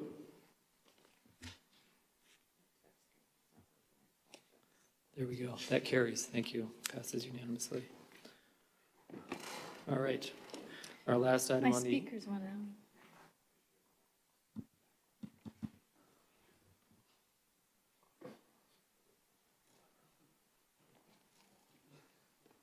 Okay. Last item on the action, Mr. Garcia. Good evening, President Lee, Dr. Hanson, and members of the board. Before you this evening and for your consideration is a proposed board policy on revising our sexual health education policy. This is a first reading. Of course, you do have the option to approve tonight. Otherwise, we can bring it back for a second reading at the next scheduled board meeting. You also should have hard copies of the most updated draft of that proposed board policy. So to provide you with some context on this proposed policy, AB 329 is legislation that calls for an integrated sexual health program that includes comprehensive sexual health education taught in addition to HIV prevention education once in middle school and once in high school. In addition, districts who implement elementary sexual health instruction must also have integrated grade-appropriate instruction in alignment with AB 329. Also called the California Healthy Youth Act, it reflects a reinforced focus on healthy behaviors, attitudes, and relationships, including gender identity awareness and understanding, and must be accessible to all students. Instruction and materials must recognize that people have different sexual orientations and are inclusive of same-sex relationships. Must teach students about gender expression, gender identity, and explore the harm of negative stereotypes. It also provides students with knowledge and skills for making healthy decisions about negotiating and refusal skills, peer pressure, and risk avoidance. The board policy revision is closely modeled after the recommended language of CSBA. This policy revision continues to commit RUSD to an elementary sexual health instructional program. It articulates district alignment with education code and provides broad guidance for development of rules and regulations. These subsequent rules and regulations will be drafted by staff to ensure the instructional program produces the desired outcomes and intent of the board policy and broader educational goals.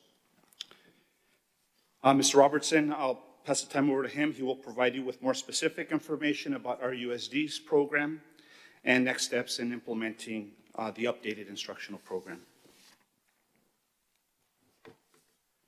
Good evening, President Lee, Dr. Hanson, and the board. I'd like to continue by describing our current program to provide context and background, then briefly explain our future program. The current 9th grade program is fully compliant with AB 329 and provided by our community partner, Riverside Community Health Foundation, and they are represented tonight by Eileen Sanchez, a program coordinator with their group. Standing right there. They do great work for us. They do it through their program, and we get a resource there for free. Their instruction covers 4 sessions and is delivered by trained RCHF instructors through the high school PE classes. The current 7th grade program uses the Red Cross Positive Prevention curriculum and is not compliant with AB 329. It consists of 6 lessons delivered by our 7th grade science teachers. The elementary program uses a series of family life videos that we acquired in 2008 and is guided by district standards and a haiku website.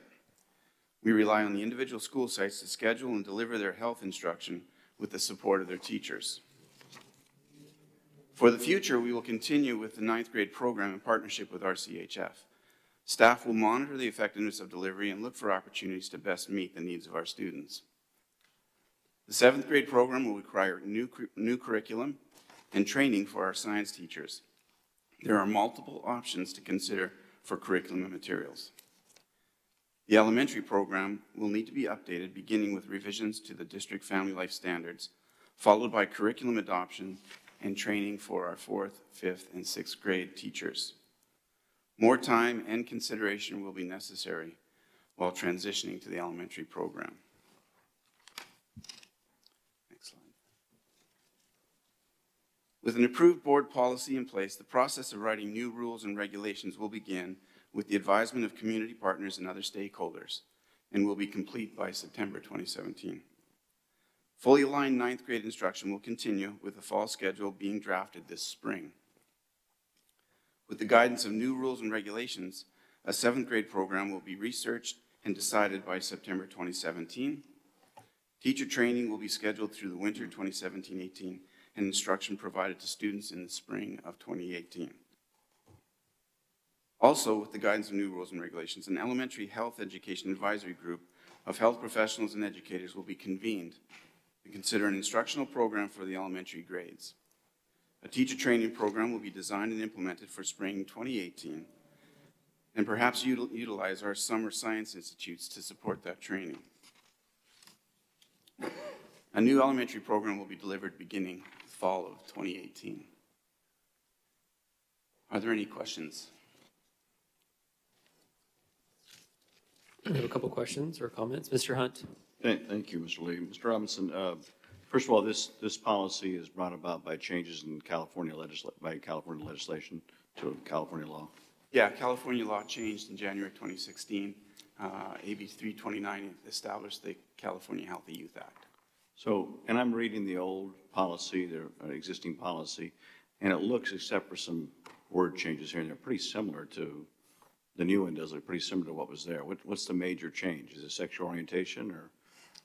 Yeah, the older program is centered on HIV prevention.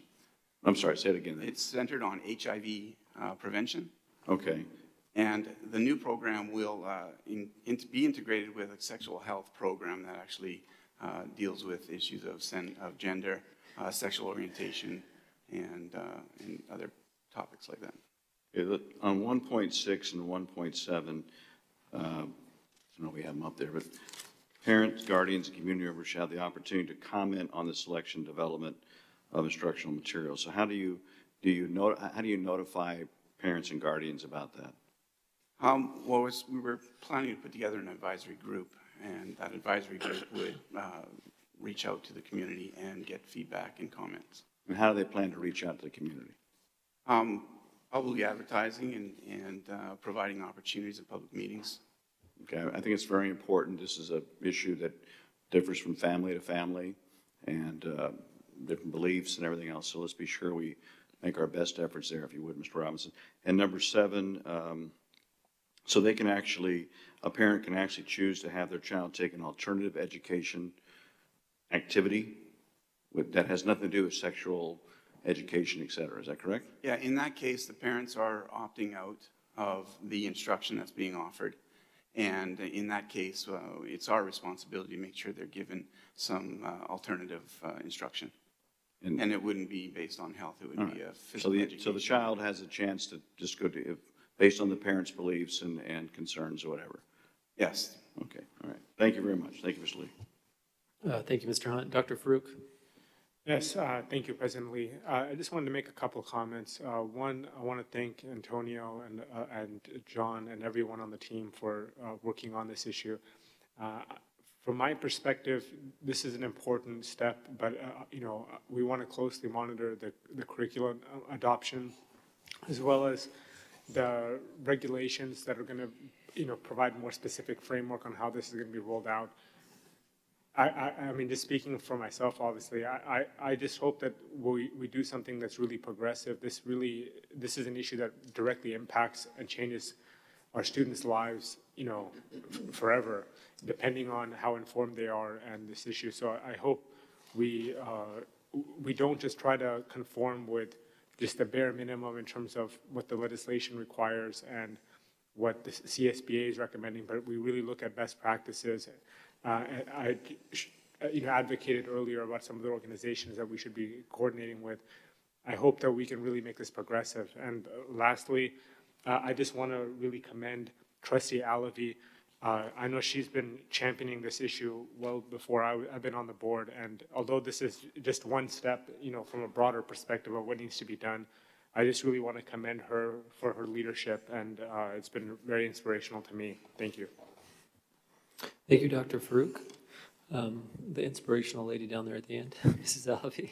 Thank you, Dr. Farouk. I would like there to be an acknowledgement, I don't know if it's appropriate on your part or not, to realize that our district has been woefully inadequate in this area and that what we have offered in the past is not anywhere near where we need to be. And it's not a fault of the Community Health Foundation. And I want you to know that because I've spoken to you in the past, and I know that you have, as an organization, suggested more robust training that you have provided to other districts, and it is our district that has been woefully inadequate in this particular area. So when you say we're going to do this, that, or this, I'm not sure it's at all, as Dr. Farouk would say, strong enough. And I'm very interested in having a program that is a model for the county and not one that is the minimum, which is what we have offered in the past. So I just really suggest that when it comes before us again, I will be looking at it with a fine-tooth comb, as I know Dr. Farouk will be. I hope the other board members as well, to look for one that really does not just offer the information in the most passive way, if you get my drift.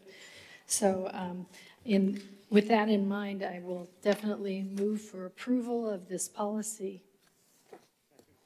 Thank you, Mrs. Alavi.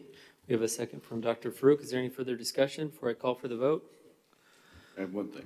All right, Mr. Hunt.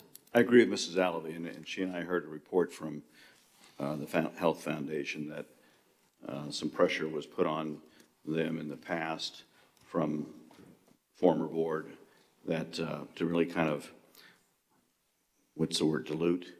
And so it is important.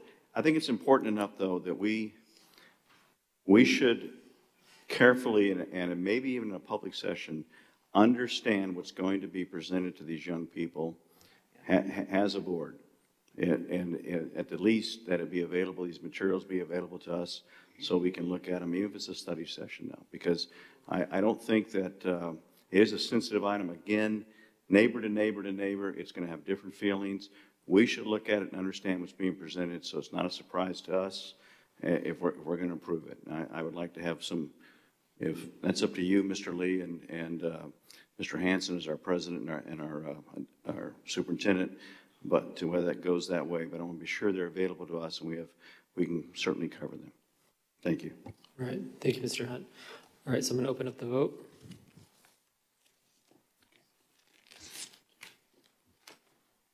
All right, that passes. Thank you. All right, that concludes our action item agenda. And now we have a presentation on our visual and performing arts plan. And I believe, yes, she is here. And so is he. I was asked to introduce. So good evening, President Lee, Dr. Hanson, members of the board. We're bringing to you a report this evening on the work of the Visionary Arts Committee, which was convened from January to March of this year. The purpose of that committee was to help formulate a vision for a comprehensive arts plan for our USD.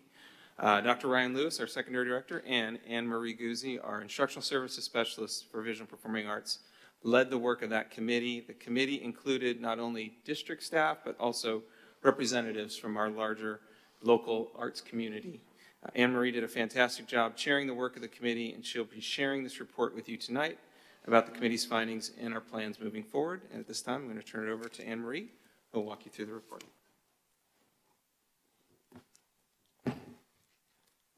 Good evening, President Lee, Dr. Hanson, and members of the board. Thank you so much for inviting me to be here. I am so excited to be sharing this work with you of our Visionary Arts Committee and presenting to you the vision for arts education here at RUSD. So arts education is an essential part of a well-rounded education. It improves student learning, increases attendance, fosters a strong connection between students and school, and it is a critical way to develop and nurture those 21st century skills which are essential for success. Arts education is a core part of California curriculum, and the impact that it can have on student outcomes is truly profound. But let's take a look at some of the research. So in California, we have an incredibly vibrant creative industry, and it's a vital part of our economy. And 1 in 9 jobs is in the creative industries. This means that a career in the arts is not an obscure possibility, but in fact a reality for more than 11% of us here in California.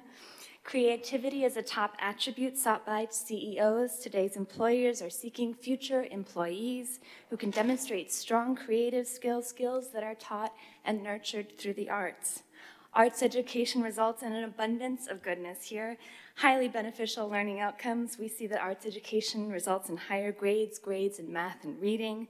Students with 4 years of high school arts receive on average an average of 92 points higher on their SAT scores. It helps English language learners perform 10 times better on English proficiency tests and arts education increases graduation rates and decreases dropout rates. There's a huge amount, as you can see, good things why we should be doing arts education. And it's also a fundamental student right, and one that is required by California Education Code. So in grades 1 through 6 inclusive, instruction is required in dance, music, theater, and, that's an and, not an or, and visual arts. And then in grades 9 through 12, at least 1 year in the visual or performing arts, visual and performing arts or foreign language is required. But I couldn't be standing here today looking towards a bright future without the solid foundation and excellence that we have here at RUSD, excellence across the district, but also in the arts. And I wanted to share with you a few notable examples from this school year. So the Central Cluster Elementary Honor Band will be advancing to the Regional Band Festival next week. This is the first time in many years that one of our elementary bands will be reaching this level. Several RUSD students have received prestigious awards in the visual arts, including 3 Ramona High School students who placed in the Southern California Art Reach Festival, and then 1 student from Riverside Virtual School and 1 student from Poly will have their artwork showcased in Washington, D.C. this summer, as they were the first and second place winners of the California 41st District Congressional Art Show. We have an incredible array of arts educators here in our district who are being applauded by parents for being wonderful assets to RUSD, and they're also being admired by other districts, being asked to conduct other districts' honor ensembles, which is a true testament to their high quality. And then finally, we've got some really exemplary community partnerships already to build from, with one example being the Riverside Art Museum's Art to Go program, which was recently acknowledged at the state level by the Office of the State Superintendent of Public Instruction with the Superintendent's Award for Excellence in Museum Education. So this vision for arts education that I'm about to share with you was produced by the Visionary Arts Committee. This committee was tasked with formulating a vision for a comprehensive arts plan. The committee met 4 times between January and March. As Brad mentioned, it was facilitated by Dr. Lewis and chaired by me. This committee comprised of approximately 35 members, a diverse and dynamic group, and I've got several of them here today, and I just wanted to acknowledge those members who are here.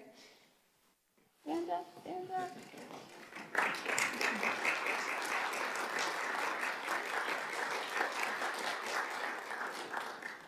They did some pretty fantastic work, which you're about to see, but just in summary, we had a number of RUSD teachers, administrators, site principal, RUSD students, parents, and alumni, 2 members of our board, representation from community organizations such as the Riverside Arts Academy, Fox Theater, and the Riverside Art Museum, and higher education institutions such as RCC, UCR, and Cal Baptist. Thank you all so much for being here and for all your work that I'm about to share here. It's very exciting. So this committee came up with 6 essential elements. These are the 6 elements that we believe are required for an innovative, inspiring, and impactful arts education plan here at RUSD. Each of these elements has been articulated via content, infrastructure, and sustainability, and these elements are art-centered thinking and risk-taking culture, expansive and innovative roots, high-caliber teacher artistry, resourceful, strategic network of community engagement, specialized inspirational pathways K-12, and impactful, committed, and consistent funding. And as I unpack each of these 6 elements, I'd like to point out that there is some additional information in your packet, the unabridged version of the Vision for Arts Education, and if you'd like to follow along, we'll be on page 5 here. So our first one is art-centered thinking and risk-taking culture, fostering K-12 student learning and 21st century skills in arts integrated production. This is a shift in culture that we hope to achieve across the district that focuses on the development of 21st century skills such as critical thinking, originality, creative problem solving, persistence, perseverance, and collaboration. With this goal, we seek to foster an exploratory and risk-taking culture that encourages growth mindset and process-based exploration. We also recommend arts integrated learning happen across the district. The next element is expansive and innovative roots, nurturing innovation inspired by tradition. So this is an element that places student creativity at the center of all learning and celebrates the learning process and that creative process across K-12 curriculum. We would do this through real-world connections, story-based learning, student mentoring, and fostering students that share and engage with one another. This approach would begin at the earliest levels, establish arts as core curriculum, and would also integrate arts into all curriculum areas district-wide. Our next element is high caliber teacher artistry, developing teacher artistry and collaborative creativity and supporting cross-disciplinary professional development. So our arts educators take on two roles actually in the classroom, those of artists and those of educators. We therefore seek to cultivate that artistry side among our teachers so that they can bring their own skills and creativity into the classrooms and share that with their students. The Visionary Arts Committee recommends supporting content that inspires our teachers to tell and share their stories so that students can build upon those experiences to tell their own stories. We believe that supporting our teachers through their own artistry will raise the level of excellence across the district, in the classroom, and among students. Our fourth one is resourceful, strategic network of community engagement, coordinating collaborative communication to strengthen student and community partnerships. This goal aims to provide extended learning opportunities and enrich student engagement, connecting to CTE programs. We want to share and spotlight student work and integrate community artists into the classroom to share Riverside history, traditions, creativity, and diversity. Additionally, the committee recommends we foster an arts ecosystem and leverage community resources so that we can collectively raise the profile of the city of Riverside as the city of arts and innovation. Our fifth one here coming up is Specialized Inspirational Pathways K-12, providing opportunities for students to reach their maximum creative potential. This element is about establishing pathways at early elementary and going throughout the K-12 experience, building on solid foundation in arts learning, nurturing an environment for student excellence.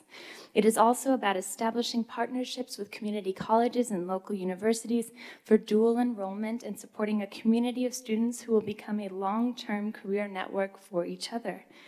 And our final essential element is impactful, committed, and consistent funding, establishing continuous funding streams to execute a consistent, accessible, and culturally rich arts plan K-12.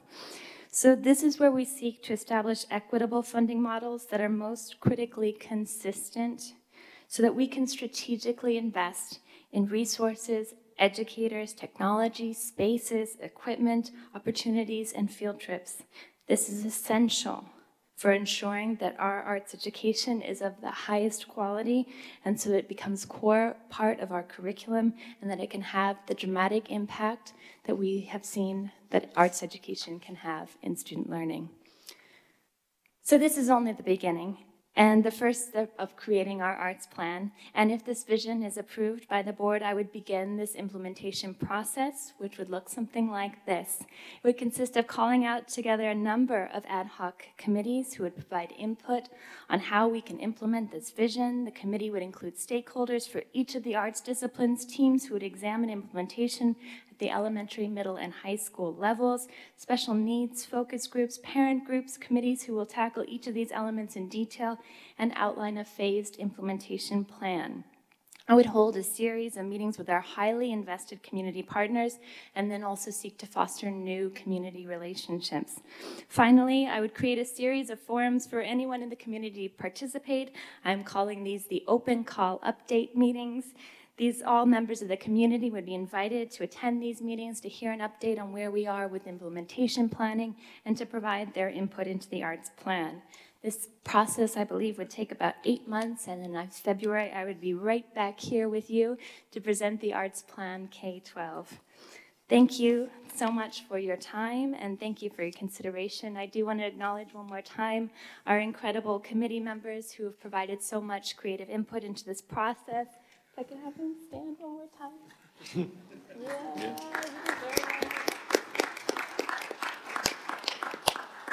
I also want to acknowledge a few of our community arts advocates, a few of our arts educators here from the elementary band program.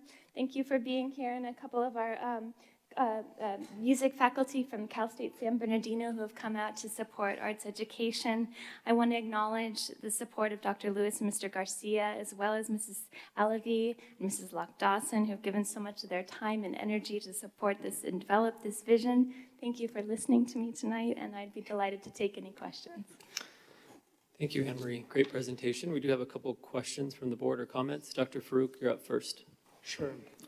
Thank you, President Lee. I just want to also commend everyone for all their hard work, and I just particularly want to highlight, Anne-Marie, the fact that you've joined the team and just the energy and leadership that you've been providing is just phenomenal. Thank you. The other comment I wanted to make is I think we have to vote on extending, it's at 9 p.m. Yeah, it's after 9. So I'll motion to approve expanding the board meeting until 9:30.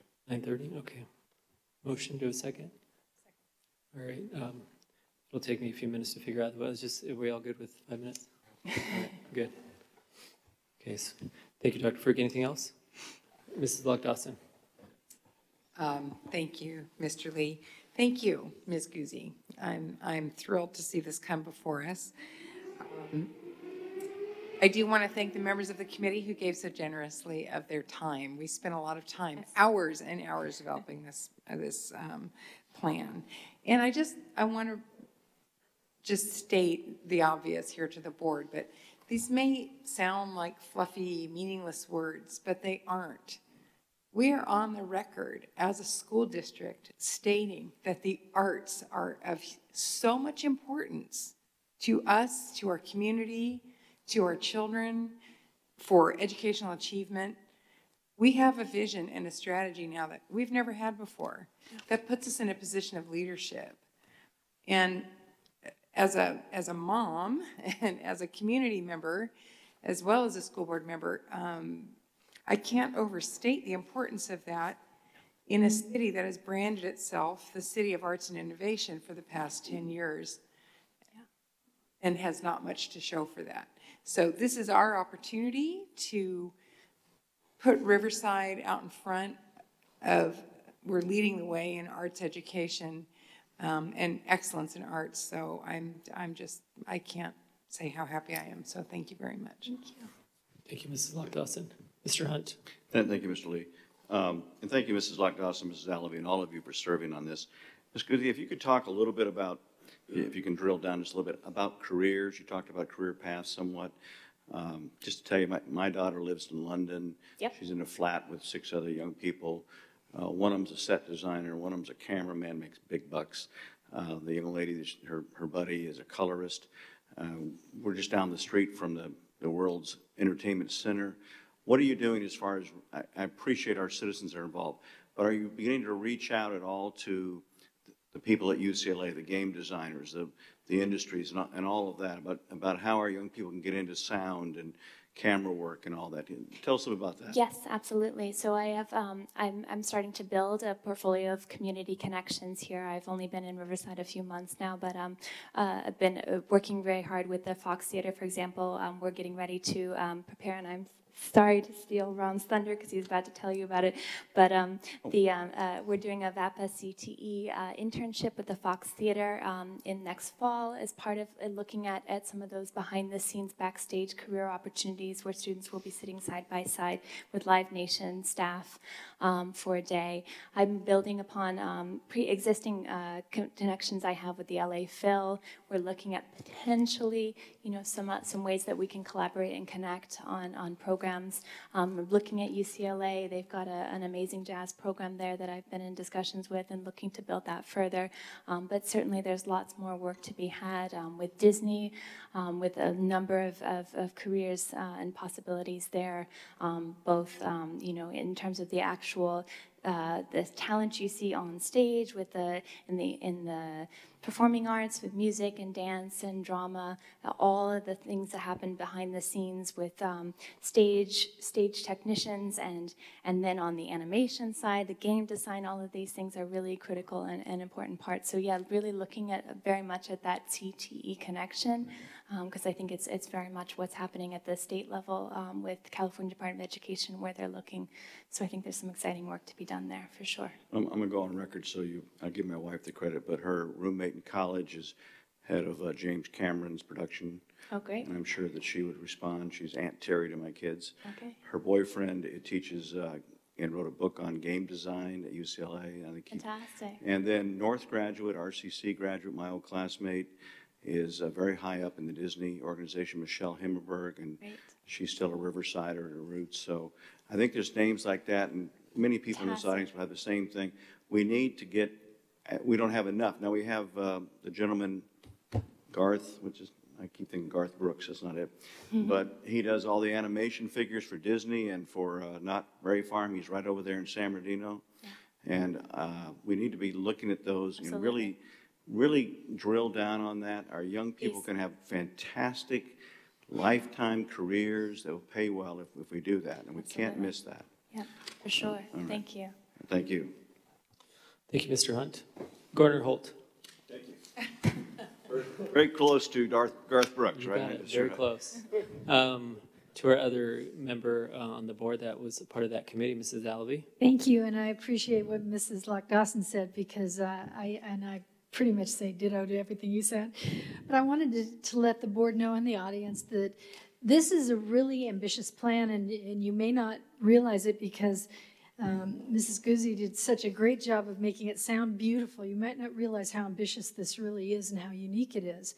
And when implemented, the pieces that will make this unique. And the first is that there's a K-12 aspect. In other words, we're going to be walking kids with a program, with a legitimate program, so that every student from K-12 gets the sampling of the arts, and that's unique. We've never tried this before.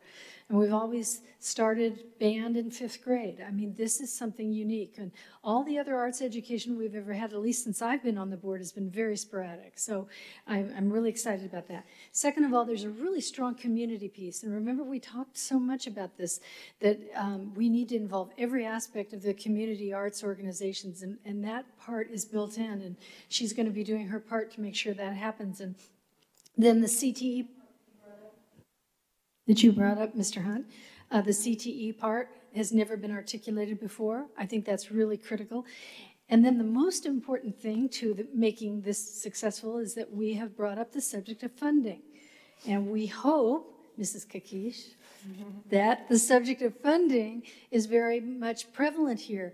So many arts instructors have told me through the years aspects of things that would work. But we haven't had consistent funding, and we need to make sure that whatever we put in place has that. So I thank you for the effort that you put in and for the whole committee. I really believe this could really change things for our RUSD, really put us on the map. Thank you. Thank you, Mrs. Alvey. Ms. Lock-Dawson. I want to reiterate, funding is really key here, and I want to go on record and say that I really do think our city needs an arts tax, and I think I will be advocating for that as part of other community groups. When you look across the United States and you see what cities have robust and effective and vital arts programs, they all have a very minimum arts tax. And if we can put a sales tax on the ballot that gets funded for other things, I think we can afford an arts tax as well. So I'm just going on the record. Thank you, Ms. Lock-Dawson, and thank you, Ms. Guzzi. I think it's exciting. I know that as a board, I mean, I've only been on the board for my 4 years. We've been talking about trying to get organized to have a cohesive arts plan. And I know that Mrs. Alvey and Mr. Hunt and Ms. Lock-Dawson have been on the board a lot longer than me, and they've talked about it. So you get here, and we get one in a few months. And so I know that we appreciate your leadership. We appreciate you reaching out to various community organizations so we can get a very diverse and inclusive group of individuals who are dedicated to the arts as much as you are and all of us are. So I'm glad we have a roadmap to follow. I'll be interested to see the funding aspect too. And I think the key, and you guys have it on there, is consistent. I don't want to start a plan and then, you know, the governor changes the budget and we have to roll back and arts take the hit. So I'd like to see something that can withstand a lot of that. Thank you. Mrs. Kakish?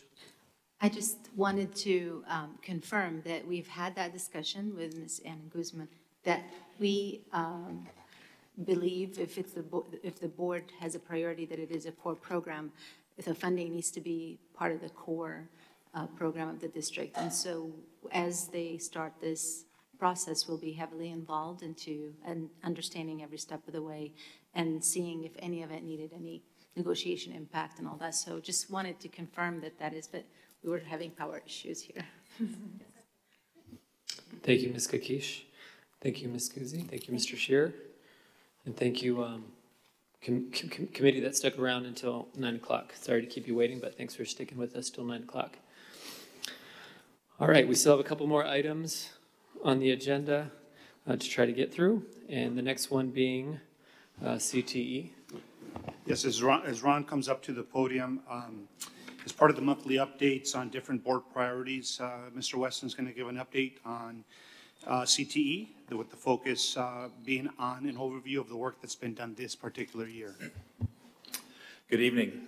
Good evening, Board President Lee, Dr. Hanson, members of the board. As Mr. Garcia mentioned, our goal is to provide students with relevant career courses with input from business and industry partners that prepare our students to be college and career ready. We use 3 tools to guide our work. The first is our LCAP goal, providing sequence courses for students to participate in. California Department of Ed's 11 elements of a high-quality CTE program. And the third tool is the new college and career indicators, which take effect in July. Completing a CTE pathway is one component of the indicators, which directly connects to our LCAP goal. Regional demand. Our CTE team works to make sure that all pathways are fully developed and are aligned to the needs of the region. We utilize data from the Riverside Workforce Development Office, as well as the Chancellor's Office of California Community Colleges, to determine new pathways and to assess current ones. Our CTE Advisory Committee meets to review current funding, program effectiveness, and sustainability. We also meet regularly with the Riverside Chamber of Commerce and March JPA's Career Pipeline Committee to make connections to the region. In an effort to provide job skill opportunities for students who are not enrolled in CTE programs, we have 2 vocational programs which connect students directly to the world of work. The first is the Clean and Green training program created for at-risk students. The training is conducted at M&O and is taught by M&O volunteers in custodial and greenscape and soft skills. That is resume and interviewing skills to prepare them for when they graduate from high school. The goal is for that student, after they graduate and complete the program, to be able to join the RUSD sub-staff for the summer. Last year we had 24 students who completed the program, and this year we'll have 22. And graduation is June 7th at EOC. The second training program is Grid Alternatives. It's a nonprofit solar installer in the city who serve low-income housing families. We had 3 students who attended a build 2 weeks ago, and we'll be expanding the program next fall to include all comprehensive high schools. A quick overview of our existing pathways in RUSD. We have 38 pathways in 11 industry sectors. 2 of the largest sectors are arts, media, and entertainment, which we're connecting to Anne Marie, and health science and medical technology. Our newest pathway is at Lincoln. It's the Auto Tech program, which started back in February. We have 24 students who attend Tuesday and Thursdays after school and Saturdays in the morning. We're working to develop new pathways in 2017-18, partnering with Steve Kong in Innovation and Learner Engagement to create computer science pathways, which will include AP Computer Science Principles as the capstone course. We're also working to expand our technical theater pathways to all comprehensive high schools, again working with Anne Marie. And then we're working with John Robertson to plan an agri-science pathway in conjunction with the city of Riverside and their beginning farmer training program. Students will learn in the classroom and then go out to the farm to practice. We also make post-secondary connections. We've worked on strengthening our post-secondary connections in two ways. First, articulation agreements. We're working to increase the number of students who receive college credit during their high school career. Last year at RCC, we had 10 agreements. We had 213 students who received college credit. This year we have 20 agreements, and our goal is to have 500 students. I'd like to thank Lorraine Sanchez of my CTE team. Lorraine, stand up and wave. She's been instrumental in not only taking care of the articulation agreements, but the courses that you approved earlier tonight. We've expanded the agreements to 2 other community colleges, and we're working with CVU on their graphic design program to do the same. And then the dual enrollment opportunities. We want to allow as many students to take college courses on a high school campus, and we have 3 courses at North and 2 at Ramona.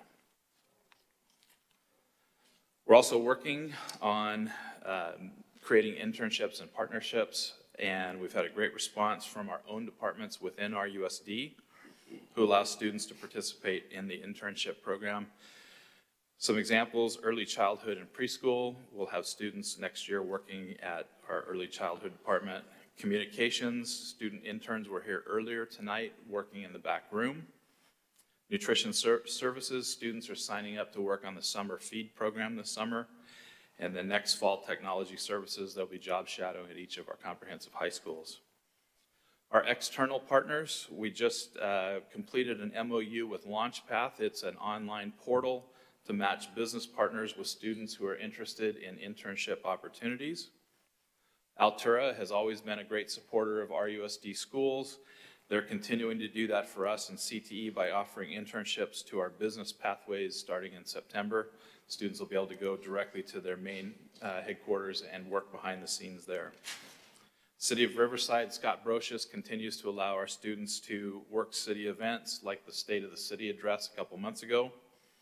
As Anne Marie mentioned, the Fox Theater and Live Nation are providing internship programs for our students in September. And we will continue to work with our local businesses to establish partnerships for field trips, guest speakers, mentorships, and internships. And a huge help for that has been Donna Schulte, who is the job development specialist in our department. And lastly, we have a couple pictures up there of the Arlington Career Expo that was held 2 weeks ago. Thank you, Mr. Lee, for attending. Mr. Garcia and Mrs. Carmen Day were there. We had Jeff Linton from Fox Theater who came and spoke at the event sharing his own career journey, which culminated in the working for Live Nation. He emphasized the need to experience all aspects of the fields that they're in, to take risks, to try new things, and to persevere. It is an exciting time in CTE as we continue to create opportunities for students to experience the world of work in the classroom and on the job. Thank you again for allowing me to share tonight, and I'd be happy to answer any questions. Thank you, sir. Yeah, a couple questions. Dr. Farouk, you're first. Thank you, President Lee. Sorry. Ron, you've been doing a fantastic job. Thank you for all your efforts. One suggestion I have is, I think advanced manufacturing, has been identified by the County Workforce Department as a key emerging industry and very suitable for a lot of opportunities, specifically in our community. I would like to see more partnerships with advanced manufacturing companies. One school district that I think is really ahead of the curve on this is San Bernardino Unified. I would recommend, if you guys have time, to send a representative and check out what they're doing. Sure. Mike Gallo, who's on their board, he's really been kind of a visionary behind this, and they have phenomenal partnerships with these manufacturing companies where they've provided equipment that's state-of-the-art for the kids to start getting exposed to at an early age. I think there might be some things that we could replicate and work with those same manufacturers. There's an organization called the Manufacturers Council of the Inland Empire that is very, very active. Again, I can connect you with their leadership. Great. But just wanted to encourage those things. Thank you. Thank you. We're doing that with the March JPA too. They've also, we're working on that this week, actually. I have a meeting with them. Thank you, Dr. Farouk. Mrs. Alavi. Thank you. And thank you for your work on this. These are some of the most interesting CTE courses, pathways we've had in some time, and I'm excited about it. But I'm going to go back to the same thing I talked about a lot, which is how are we communicating this to our kids? Is every single kid in RUSD getting something that tells them what we've got, what options we have, and how are we doing that? Most of the time what's happened in the past is it's just been by either word of mouth or in the counseling office. And what we've done is worked with our King Graphics Art program to create a media campaign. Those will be out in September, making sure that kids know what is out at each of their campuses. We're offering to come out and do career fairs at each of the campuses so that students know what is available to them. We created a booklet that will be going online on a website that hopefully we'll be able to host on the RUSD site that shows what's available not only at their home high school, but what's available to them at other schools, and then the post-secondary options as well. We think that's critical too. That is, and thank you. Those are great ideas. And making sure that all those counselors have those booklets. Yes. Because counselors are supposed to know so much and advise, and that would mean they'd have to memorize all of this stuff. And I, as good as they are, I don't know that they can do that. And so I would sure like to see a commitment on our part that every single one of our families gets some kind of knowledge, and maybe earlier than when they're going to need it. So, you know, I'm thinking that maybe you let all 7th graders know. We'll be doing community outreach next year to our middle schools, so that's on the agenda. Oh, good. Already. Oh, you've already thought of it. Yeah. Okay, thank you. Mr. Hunt. Thank you, Mr. Lee. I'm going to make these comments realizing that Dr. Hansen talked to us earlier about the funding being flat from Sacramento, but, you know, we talked about a moment ago just that sometimes Riverside doesn't live up to, and I think this new plan helps us take huge steps to being a city of arts and innovation. I wonder if we really live up to being a college and career ready district. Ron, you're doing a heck of a job with a meager staff, not only meager in size, not dynamics, and I'm impressed by what you presented tonight. But it's just as Dr. Farouk asked you to go look at San Bernardino, I would go ask you to meet with CBU on the nursing program.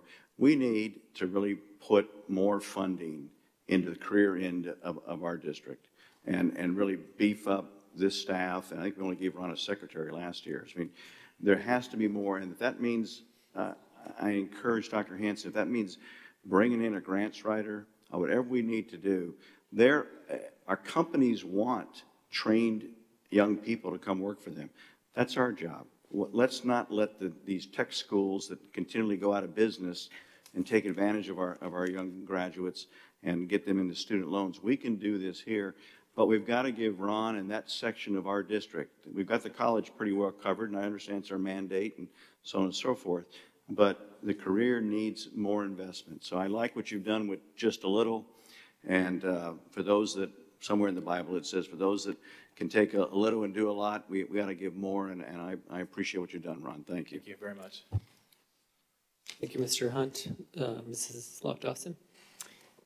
Thank you. I just was going back to Mrs. Alavi's comment about getting the word out. Is this something you can work with Justin or are you working with our communications? We have in the past. We've sent out, we did a number of advertising ways to get the Career Expo up, and that's one of the things that we've got to work on, is making sure that we're not just connecting the teachers on the campuses, but making sure that it goes district-wide. Yeah. So we've had several conversations. Yeah, it sounds like a good marketing CTE opportunity is coming up with the strategy on getting on your outreach and your campaign for advertising your offerings. So anyway. That's one of our 11 elements is outreach. So that's one of the things we're trying to hit. It's fantastic, though. Thank you. I'm so glad to see this having risen to the level it has. So thank you. Thank you very much. Yeah, thank you, Ron. The Career Expo, the first run was great. You guys did a great job providing opportunities for students to connect with local businesses and local organizations. Just not enough took advantage of it. And so, and that's no fault of yours or your staff. You produced the event. We just got to get more kids And trying to figure out the best way to communicate it is always a challenge. Because just like, you know, CTE probably doesn't have as many resources they like, marketing team doesn't have as many resources they like. So, but it was a great first run, and the speaker, Linton, how do you say that? Jeff Linton. Yeah, Linton. Yeah, great. I mean, I wish every student at Arlington got to hear him, because he really did connect with the students that were there. So, great job Thank you. tonight and on all the work you and your staff are doing. And it's nice to see your staff sticking around back there with you. Paying them So good overtime good for them. Thank you. Thank you. All right, we do have one more item, and Dr. Hansen did send me a note that we could postpone it, but the Steves have been sitting there and it's late, so I'm inclined to allow for another 20 minutes or so. I don't think it'll take them that long, if you all don't mind. So I'll make a motion to extend another 20 minutes. All right, everybody okay with that?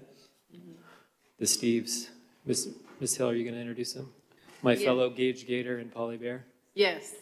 So the Steves are RUSD students, Gage Gators, Poly Bears. But what I'd like to take a moment to commend them for is working on the innovation part of the City of Arts and Innovation. They have pushed me especially, but the city to do quite a bit that's unique. And they really are working to prepare our students for jobs that don't exist yet. Everything that they have done has really been driven by the interest of students and teachers. That's the ideas that they choose to develop. They are equity-minded, and if you go by numbers of students affected, they've 10 times the effect of Riverside Unified just through the Code Consortium. You're on, Steve. All right, good evening, Mr. Lee, Dr. Hansen, members of the board. My name is Steve Kong. I'm the Instructional Services Specialist for the Department of Innovation and Learner Engagement. I'm just here to give you guys an update on the computer science work that we've done for this past year. So last year, our district became the first district partnership to sign with Girls Who Code. Girls Who Code is a nationally recognized nonprofit working to close the gender gap in technology. So we sent girls to the summer immersion program. They got an amazing experience, and we were able to launch after-school clubs for the first time this year. So those are our school sites with the number of participating students. Through our partnerships with Google, we were actually able to send a group of girls out to Google Venice and the YouTube space. And I think one of my favorite stories from that event is one of our students, she walked into Google, she looked around, and she kind of just took it all in, and she said, I'm gonna work here someday. And for her to feel that empowered, she actually went up to one of the panelists afterwards and said, I realize I'm gonna need a mentor, so do you mind if I get your email and contact you as I figure this out? So our students are advocating for themselves, which is absolutely amazing.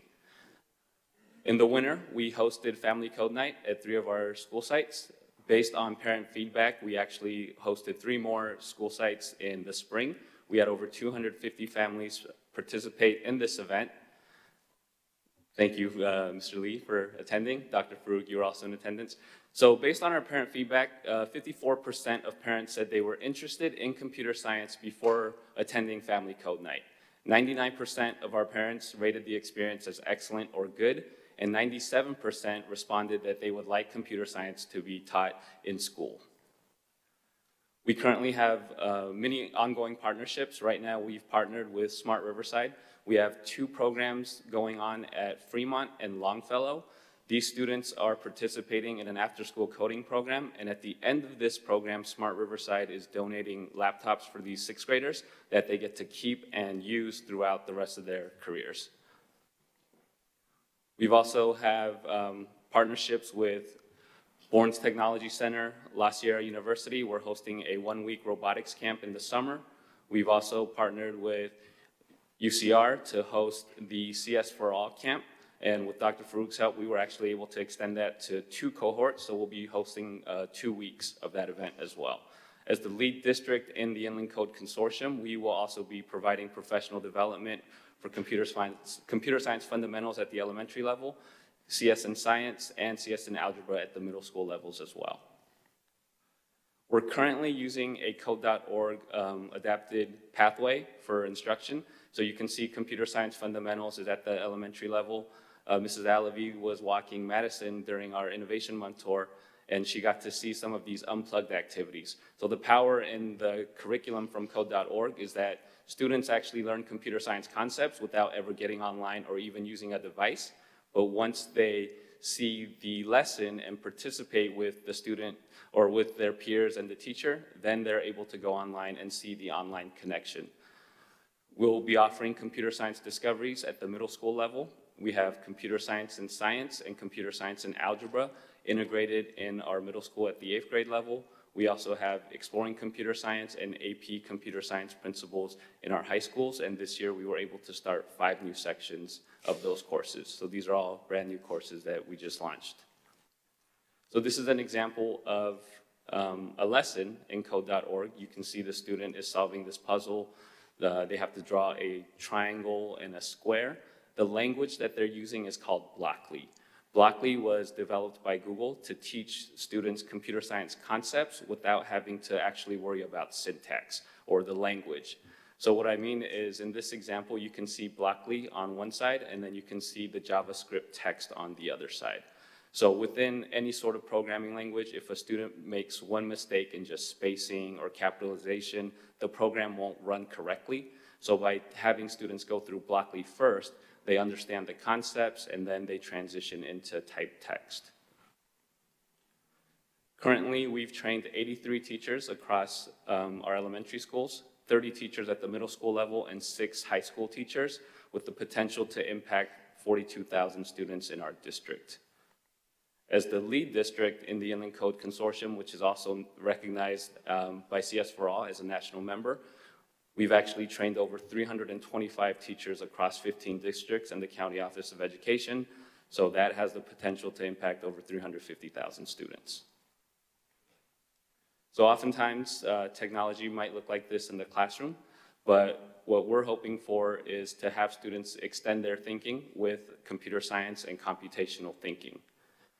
Computational thinking aligns perfectly with the portrait of a graduate in that these are things we want students to know, ways to act, think, and be as they tackle complex problems, they collaborate with others, and they use their creativity and build up their confidence.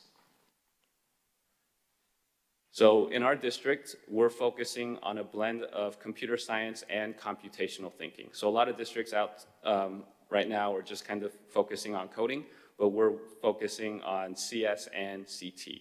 So in doing so, we're partnering with staff developers and instructional support specialists from instruction to integrate as much content as we can into the work that they're doing. So the K-12 CS framework says that most students transition through this use, modify, and create model when they first engage in computational environments. This aligns perfectly with our guide for instruction, where we ask that students go through the SAMR model as they shift from substitution down to redefinition. So building a program or building software is almost like building a house. So you can have a construction worker who's completely able to build this house, and then you also have an architect who's able to build this house but also explain exactly why every room was designed the way it was created. So our hope is by focusing on computational thinking, we start building architects for technology. So some of the challenges we faced this year is just the master schedule, embedding the content in curriculum, and building teacher efficacy. One of the big things is, for us, we didn't have a chance to learn some of these things because it wasn't offered when we were in school. So teachers have that same experience, so just building up their confidence to be able to try something new and teach it to their students. So I don't know if you've seen this image, it's pretty popular. It's really important to distinguish between equality and equity. So with equality, we give each student exactly the same thing and hope that that's enough for them to see the game. With equity, we're giving each student exactly what he or she needs to be able to see the game. We want to take it one step further and actually go towards liberation, where computation is not just new ways of thinking, but these students can create a voice and an identity, take down that fence, and actually get onto the playing field. So hopefully they get jobs at these major tech companies and provide their story, their perspective, and their voice. Computational fluency is always going to change, which is another reason why we're focusing on computational thinking. If somebody asked you to picture a phone, I think a lot of us would use that image right there with actual buttons. But if we went out to a student right now and said, you know, draw a picture of a phone, I think every one of them would probably draw an iPhone. So just recognizing that and preparing students for this type of future. So thank you for allowing me to present today, and I'd be happy to answer any questions. Thank you, Mr. Kong. Mrs. Luck-Dawson. I have a question, but a comment too. Did you all know that the iPhone was only invented in 2007? It's only around for 10 years. It seems like I can't even imagine a time we did not have iPhones. But anyway, okay. When you said you struggled with master schedule, what did you mean, and is there a remedy for that? So we're talking to APs and principals at school sites. It just takes creative staffing and choice at the school site to prioritize what courses they want to offer. So in terms of offering it as an elective or integrated into the other curriculum? So currently it's an elective for G credit. And you are wanting it to be more than that? Or we're looking into it. Yes, we are. Okay. Yeah. So for, Florida actually uses it to satisfy foreign language requirements, but that's a state decision. That's interesting. Okay, thanks. Thank you, Mrs. Luck-Dawson. Dr. Farouk? Thank you, President Lee. So I know a lot of the things, whether they're presented tonight or things that we've been doing in the school district, we're on an incline and we're moving in the right direction. I'll tell you, you know, the work that you guys are doing, Renee, your team, Steve Dunlap and Steve Kong, you guys are the best in the business. I mean, we can hold our own with anybody in the entire country, not just locally or regionally. This is phenomenal work, and I can't tell you how proud I am of all of you guys and the impact that you're making on and changing people's lives. So thank you. Thank you. Mrs. Alavi? I just wanted to mention the class that I sort of sat in on. It was going to be coding, and I was thinking of all these kids at the computer quietly just doing this boring stuff, right? Because, I mean, that's kind of what computers are to me, because I'm a product of my generation. But the kids were loud and engaged and really excited. And even the ones who were doing that non-computer work, just what did you call it again? It was graph paper programming. Yes, they were just graphing on paper, and they were excited. And the noise level in the classroom was large, and I thought to myself, this is as engaged as you see in other really fun VAPA classes and things like that. It has that same super high level of engagement. I was really very excited by it, and I really thank you for all the work that you've done to put it together. No, thank you for coming to the school site. Oh, it was fun. Thank you, Mrs. Alavi. Mrs. Luck-Dawson? Oh, I just wanted to comment too. We talk as a district about wanting to have critical thinkers and problem solvers, and there's no better way to learn problem solving than programming.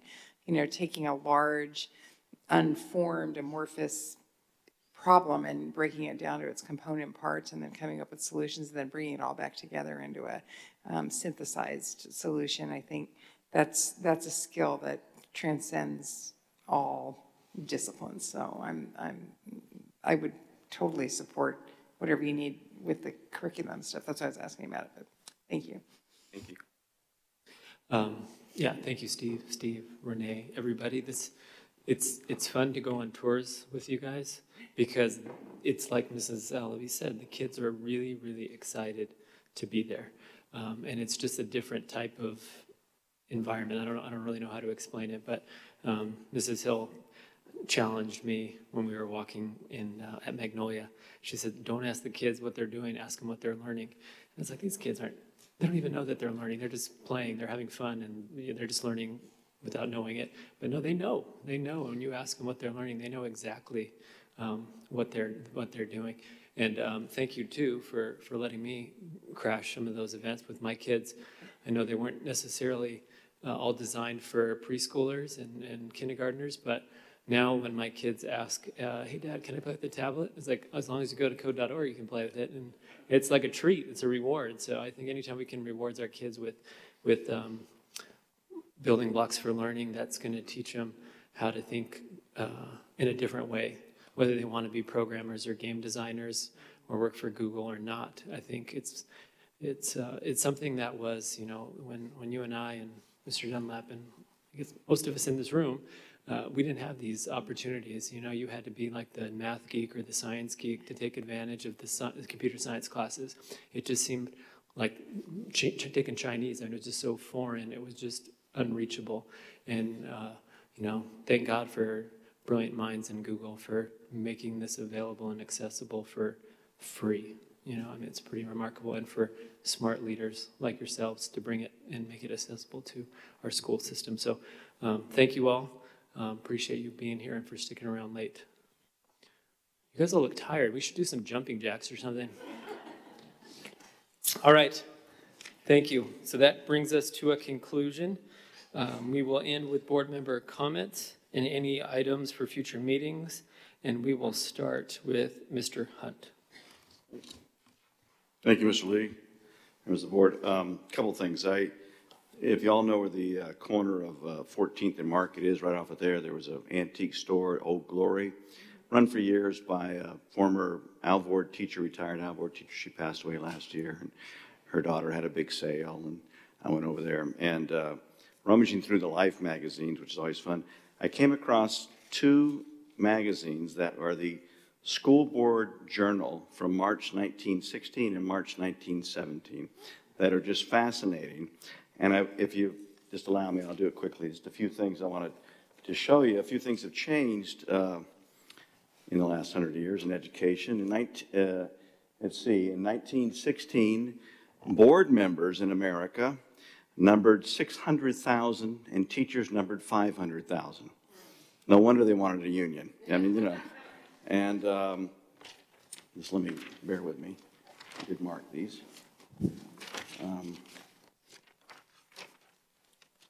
Superintendents. Now, Dr. Hanson, I think we were pretty good to you in your review. Let me read to you what this administrator wrote about superintendents. And this is what they should be. He must be a fighter, ready every morning of his life to oppose the vicious evils, little and big, that will come at him through the day, ready to attack calmly and firmly the many administrative problems that are constantly pressing for solution. He must expect no rest. Well done work today must be a forerunner only for a better tomorrow. He who expects peace and rest while in the service has entered by mistake in the wrong profession. For his own good and for the best interest of the profession, he would seek other fields of service. So I make sure not to include that paragraph when we do your evaluation. I want you to know. So, the thing is full of, and it always impresses me when we go to CSBA, the trade shows and everything. It's full of all sorts of things we need to buy, portable buildings. I was very interested in the two things. One was the self-clapping eraser machine. I thought that was pretty good. And then every desk should have a self-closing inkwell, which we need that. Which is really needed, right? Now, if you may, just bear with me. Hey, you're messing it up. I don't want to mess it up. Okay. But I have something here for Mr. Martin to hear. I wanted to be sure. Pardon Here's me. the cover. Yeah. Oh, shoot. New invention with school gymnasiums outdoors. I thought that was good. We're concerned. I mean, today's politics talks about aliens. Here's an editorial. It is surprising, therefore, to find that especially in the larger eastern cities, there are many teachers who are aliens after many years of residence and receiving pay during a long period from the public funds. How can these men and women sincerely hope to Americanize children of alien birth or even to establish principles of citizenship in the native born when they hold allegiance to some foreign land. No Donald Trump here, but it sounds like somebody would have known, I would think, at least. And, well, I've got to find this from Mr. Martin, because I think it's very telling. Let's see.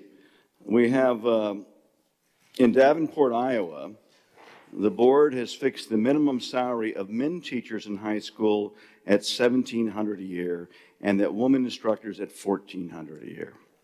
The maximum salary grade teachers have been raised to $80 a month.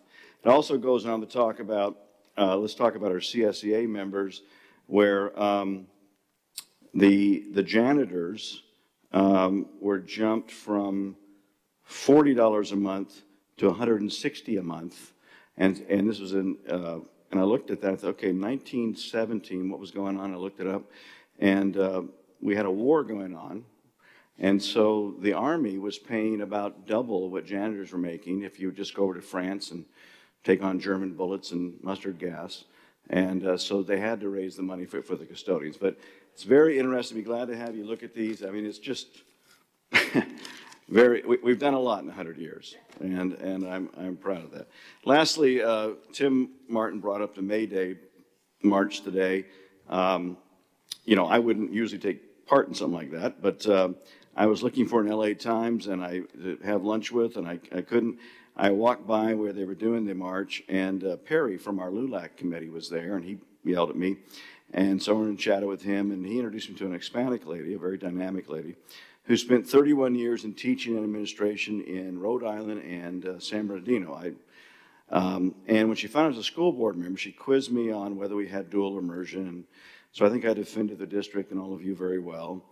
And then she shared something with me that I just found stunning, and that sort of underscored the importance of the resolution Dr. Farouk led us to the other day about safe schools and making sure that our Hispanic community in particular understood that we're not in the business, we don't participate in the business of judging people on their race, and we're here to educate young people. We're not going to be sharing our records with anybody. And as a history buff, I got to admit, I'm embarrassed. I did not know about this, but in 1929 was the Mexican Repatriation Act, and where 2 million people from the United States were forcibly sent back to Mexico. 60% of those people were actually citizens of the U.S., including the lady I met today, including her mother, who was in Illinois. She was born to Hispanic immigrants, but she was born here in America. She was in junior high, Indiana, I'm sorry, she's in Indiana.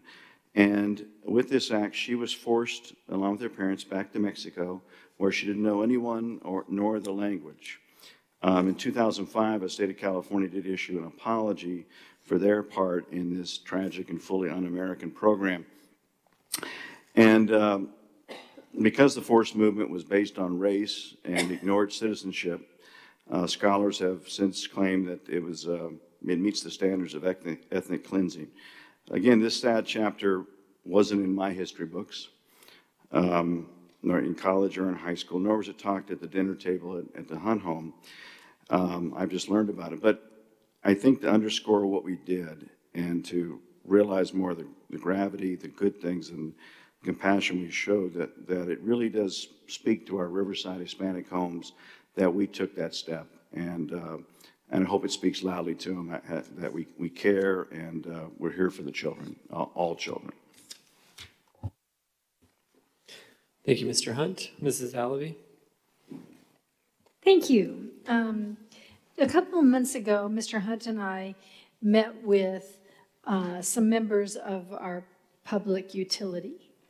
And as a part of that, I got to hear about a course that is offered by RPU in our district, and I decided to go in and sit in on one. And I want to tell you, I was really impressed. It was a 4th grade class. It was hard. She taught about electrons and protons and neutrons. She had them running around the class demonstrating alternating currents, and it was quite an in-depth course, and I thought she did a great job, and I think it's a real plus for our district that they bring this course into our schools. And so I was thinking it might be a real nice idea for us to write a thank you note to Mr. Alachandran and thank him and his staff for these courses. I think they really add a lot. And it was very also highly engaging, I might add. So, and also thank you to Justin for working on the sound system. I truly appreciate it. I was going to give up on it, but I think you've salvaged some of it. The one frustrating thing is not knowing if you vote or not. I mean, just seeing the numbers go up. Is there any way to know, like it highlights over here. It highlights here? When you click on it, it highlights it. No, I mean, it does. You hit the number, but you don't know where in the vote you are.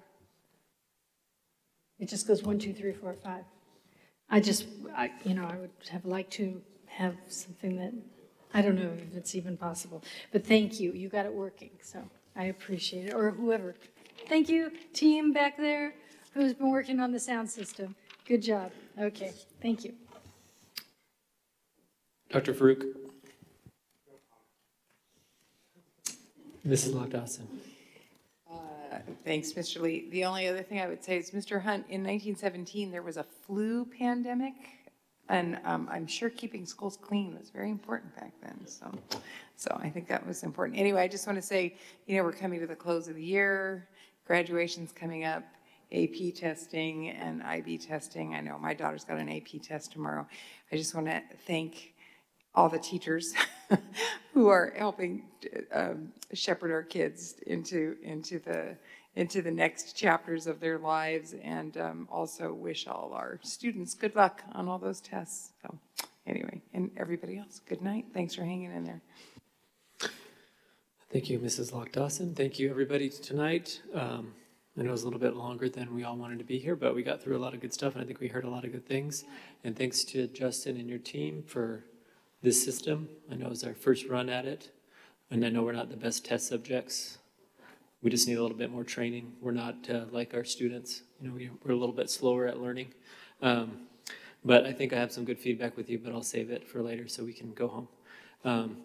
I'll just mention one thing. I don't think Mr. Reller's here. The Shamawa did their man mob this morning, which was the first time I've done it. It was awesome. There was, I don't know how many people were there. Mr. Reller, how many were there? 3 dozen guys, I think. And some students were more excited about coming through our mob line than others, but I think they all left energized, and we made most of them smile. So congrats to Shamawa and all those who were there this morning, bright and early, to greet those students.